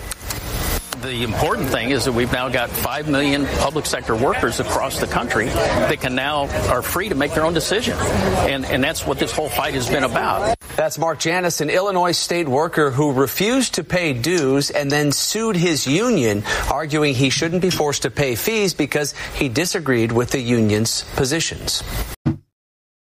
That was the key right there. And what people did, no one wants to say this, but if you're a Republican and you're a member of AFSCME or SEIU or any of these public service, public sector unions, they give money to the Democrat Party. That's what this was about. Right. In fact, I'm giving you dues so you can give the money to Obama. In fact, I think many of the bigger unions claim some credit for getting Obama into office. Yeah. And so if you have the option of not joining the union, because in other words, you're stealing my money to give to the Democrat Party. You're not using it for union purposes. Right. The best unions I've ever been a member of have only used their money for union purposes. They had set up an office or they did work for the employees. They didn't just get a big pile of money and then give it to the Democrats. For political reasons, which brings me to my Cal alumni story. I feel the same way about universities. If you're an alumnus of any of the big universities, they call you up all the time asking for money, because they need this endowment. They want to just stockpiling the money or putting it in a slush fund like Janet Napolitano, head of the University of California. No, man, they're funding gender studies from your cash, John. Well, they're doing that too. But here's the thing that I noticed is that, and I would get called 2 or 3 times a year consistently. And then I saw on one of their reports, that wasn't the report, it was Open Public, it was one of the websites that shows who's donating who to who, what to who.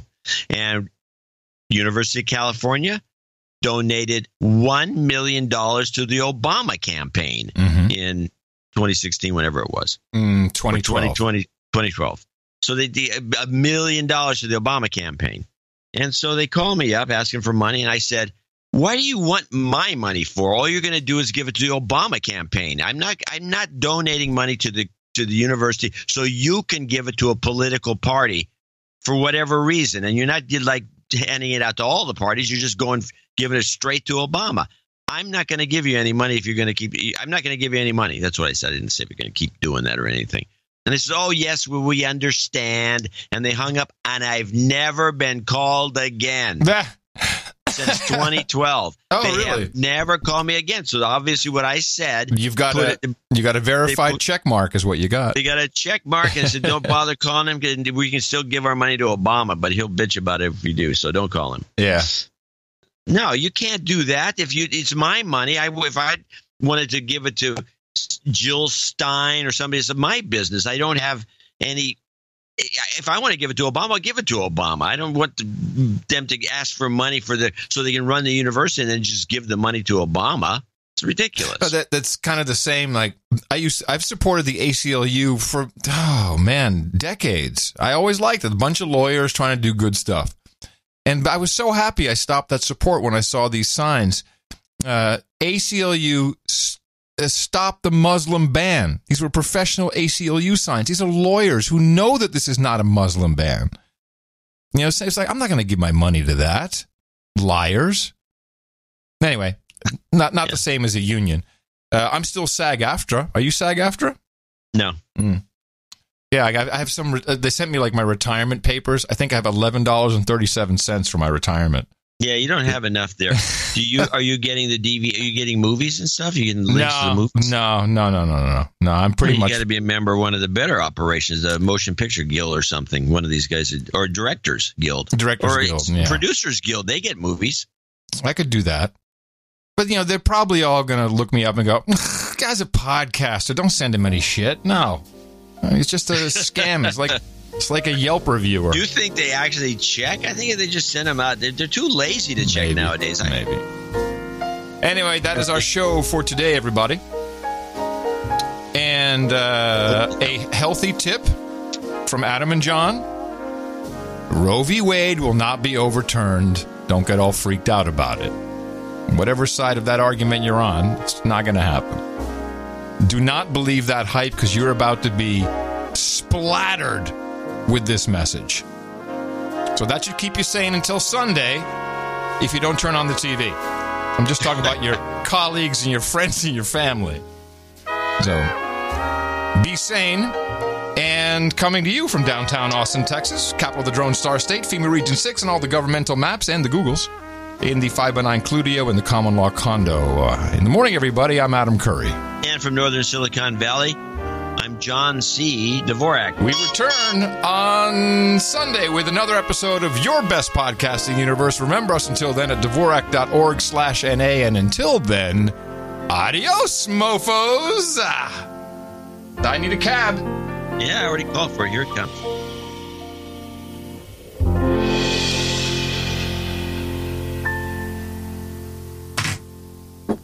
Donate to a No Agenda. They give us shows week after week. Donate to a No Agenda. It's a show that's really unique. Donate to a No Agenda. Listen to John and Adam speak. Donate to a No Agenda. Science is turning into a clique. I will build a great, great wall on our southern border, and I will have Mexico pay for that wall.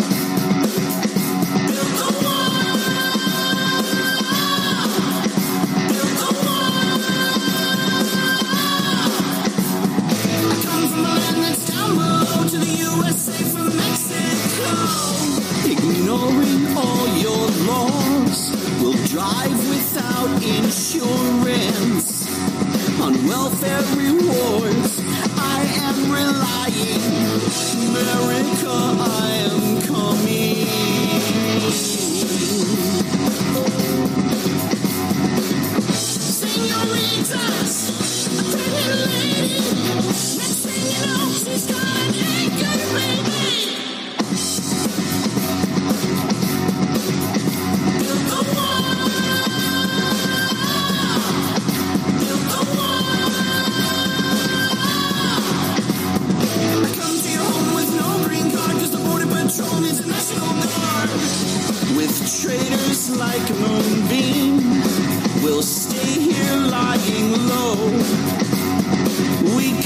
in droves to your Home Depot. Good luck making us pay so. Wrong. Apartments teeming with dozens more. Before you go to lose an entire floor. The wall just got 10 feet taller.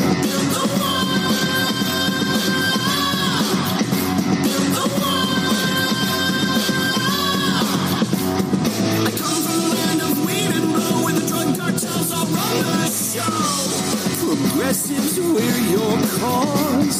We'll fly our flag in your land. Vote for liberals who will hide me in sanctuary cities.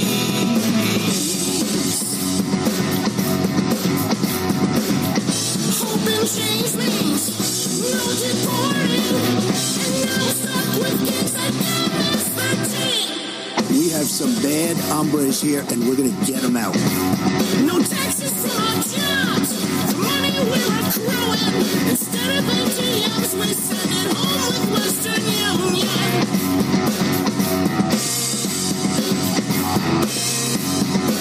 I would build a great wall, and nobody builds walls better.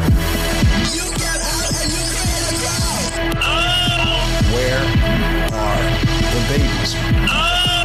What should it tell people like Nancy Pelosi? Should they be afraid? The beauty is in the mix. Where are their parents? Well, I'm female. I'm progressive. I'm and the rest of what's your problem? 2 out of 3 ain't bad. Stand up.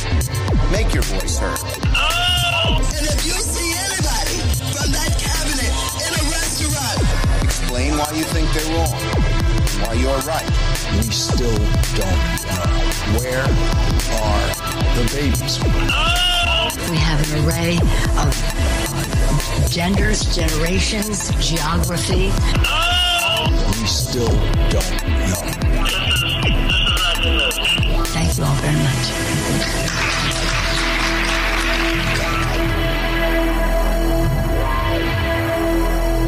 Those kids are alone. They're in cages. They're given peanut butter on tortillas. They're given frozen sandwiches that still have ice in them.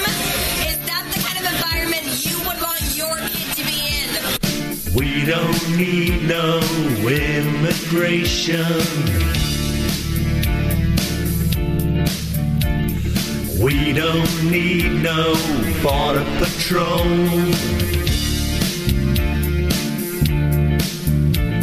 No peanut butter enchilada. Donald, leave the kids alone.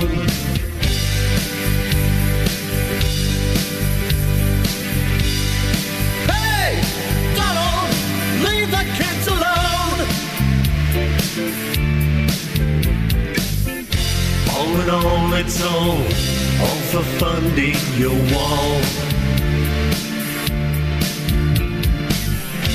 All in all, it's all for funding the wall.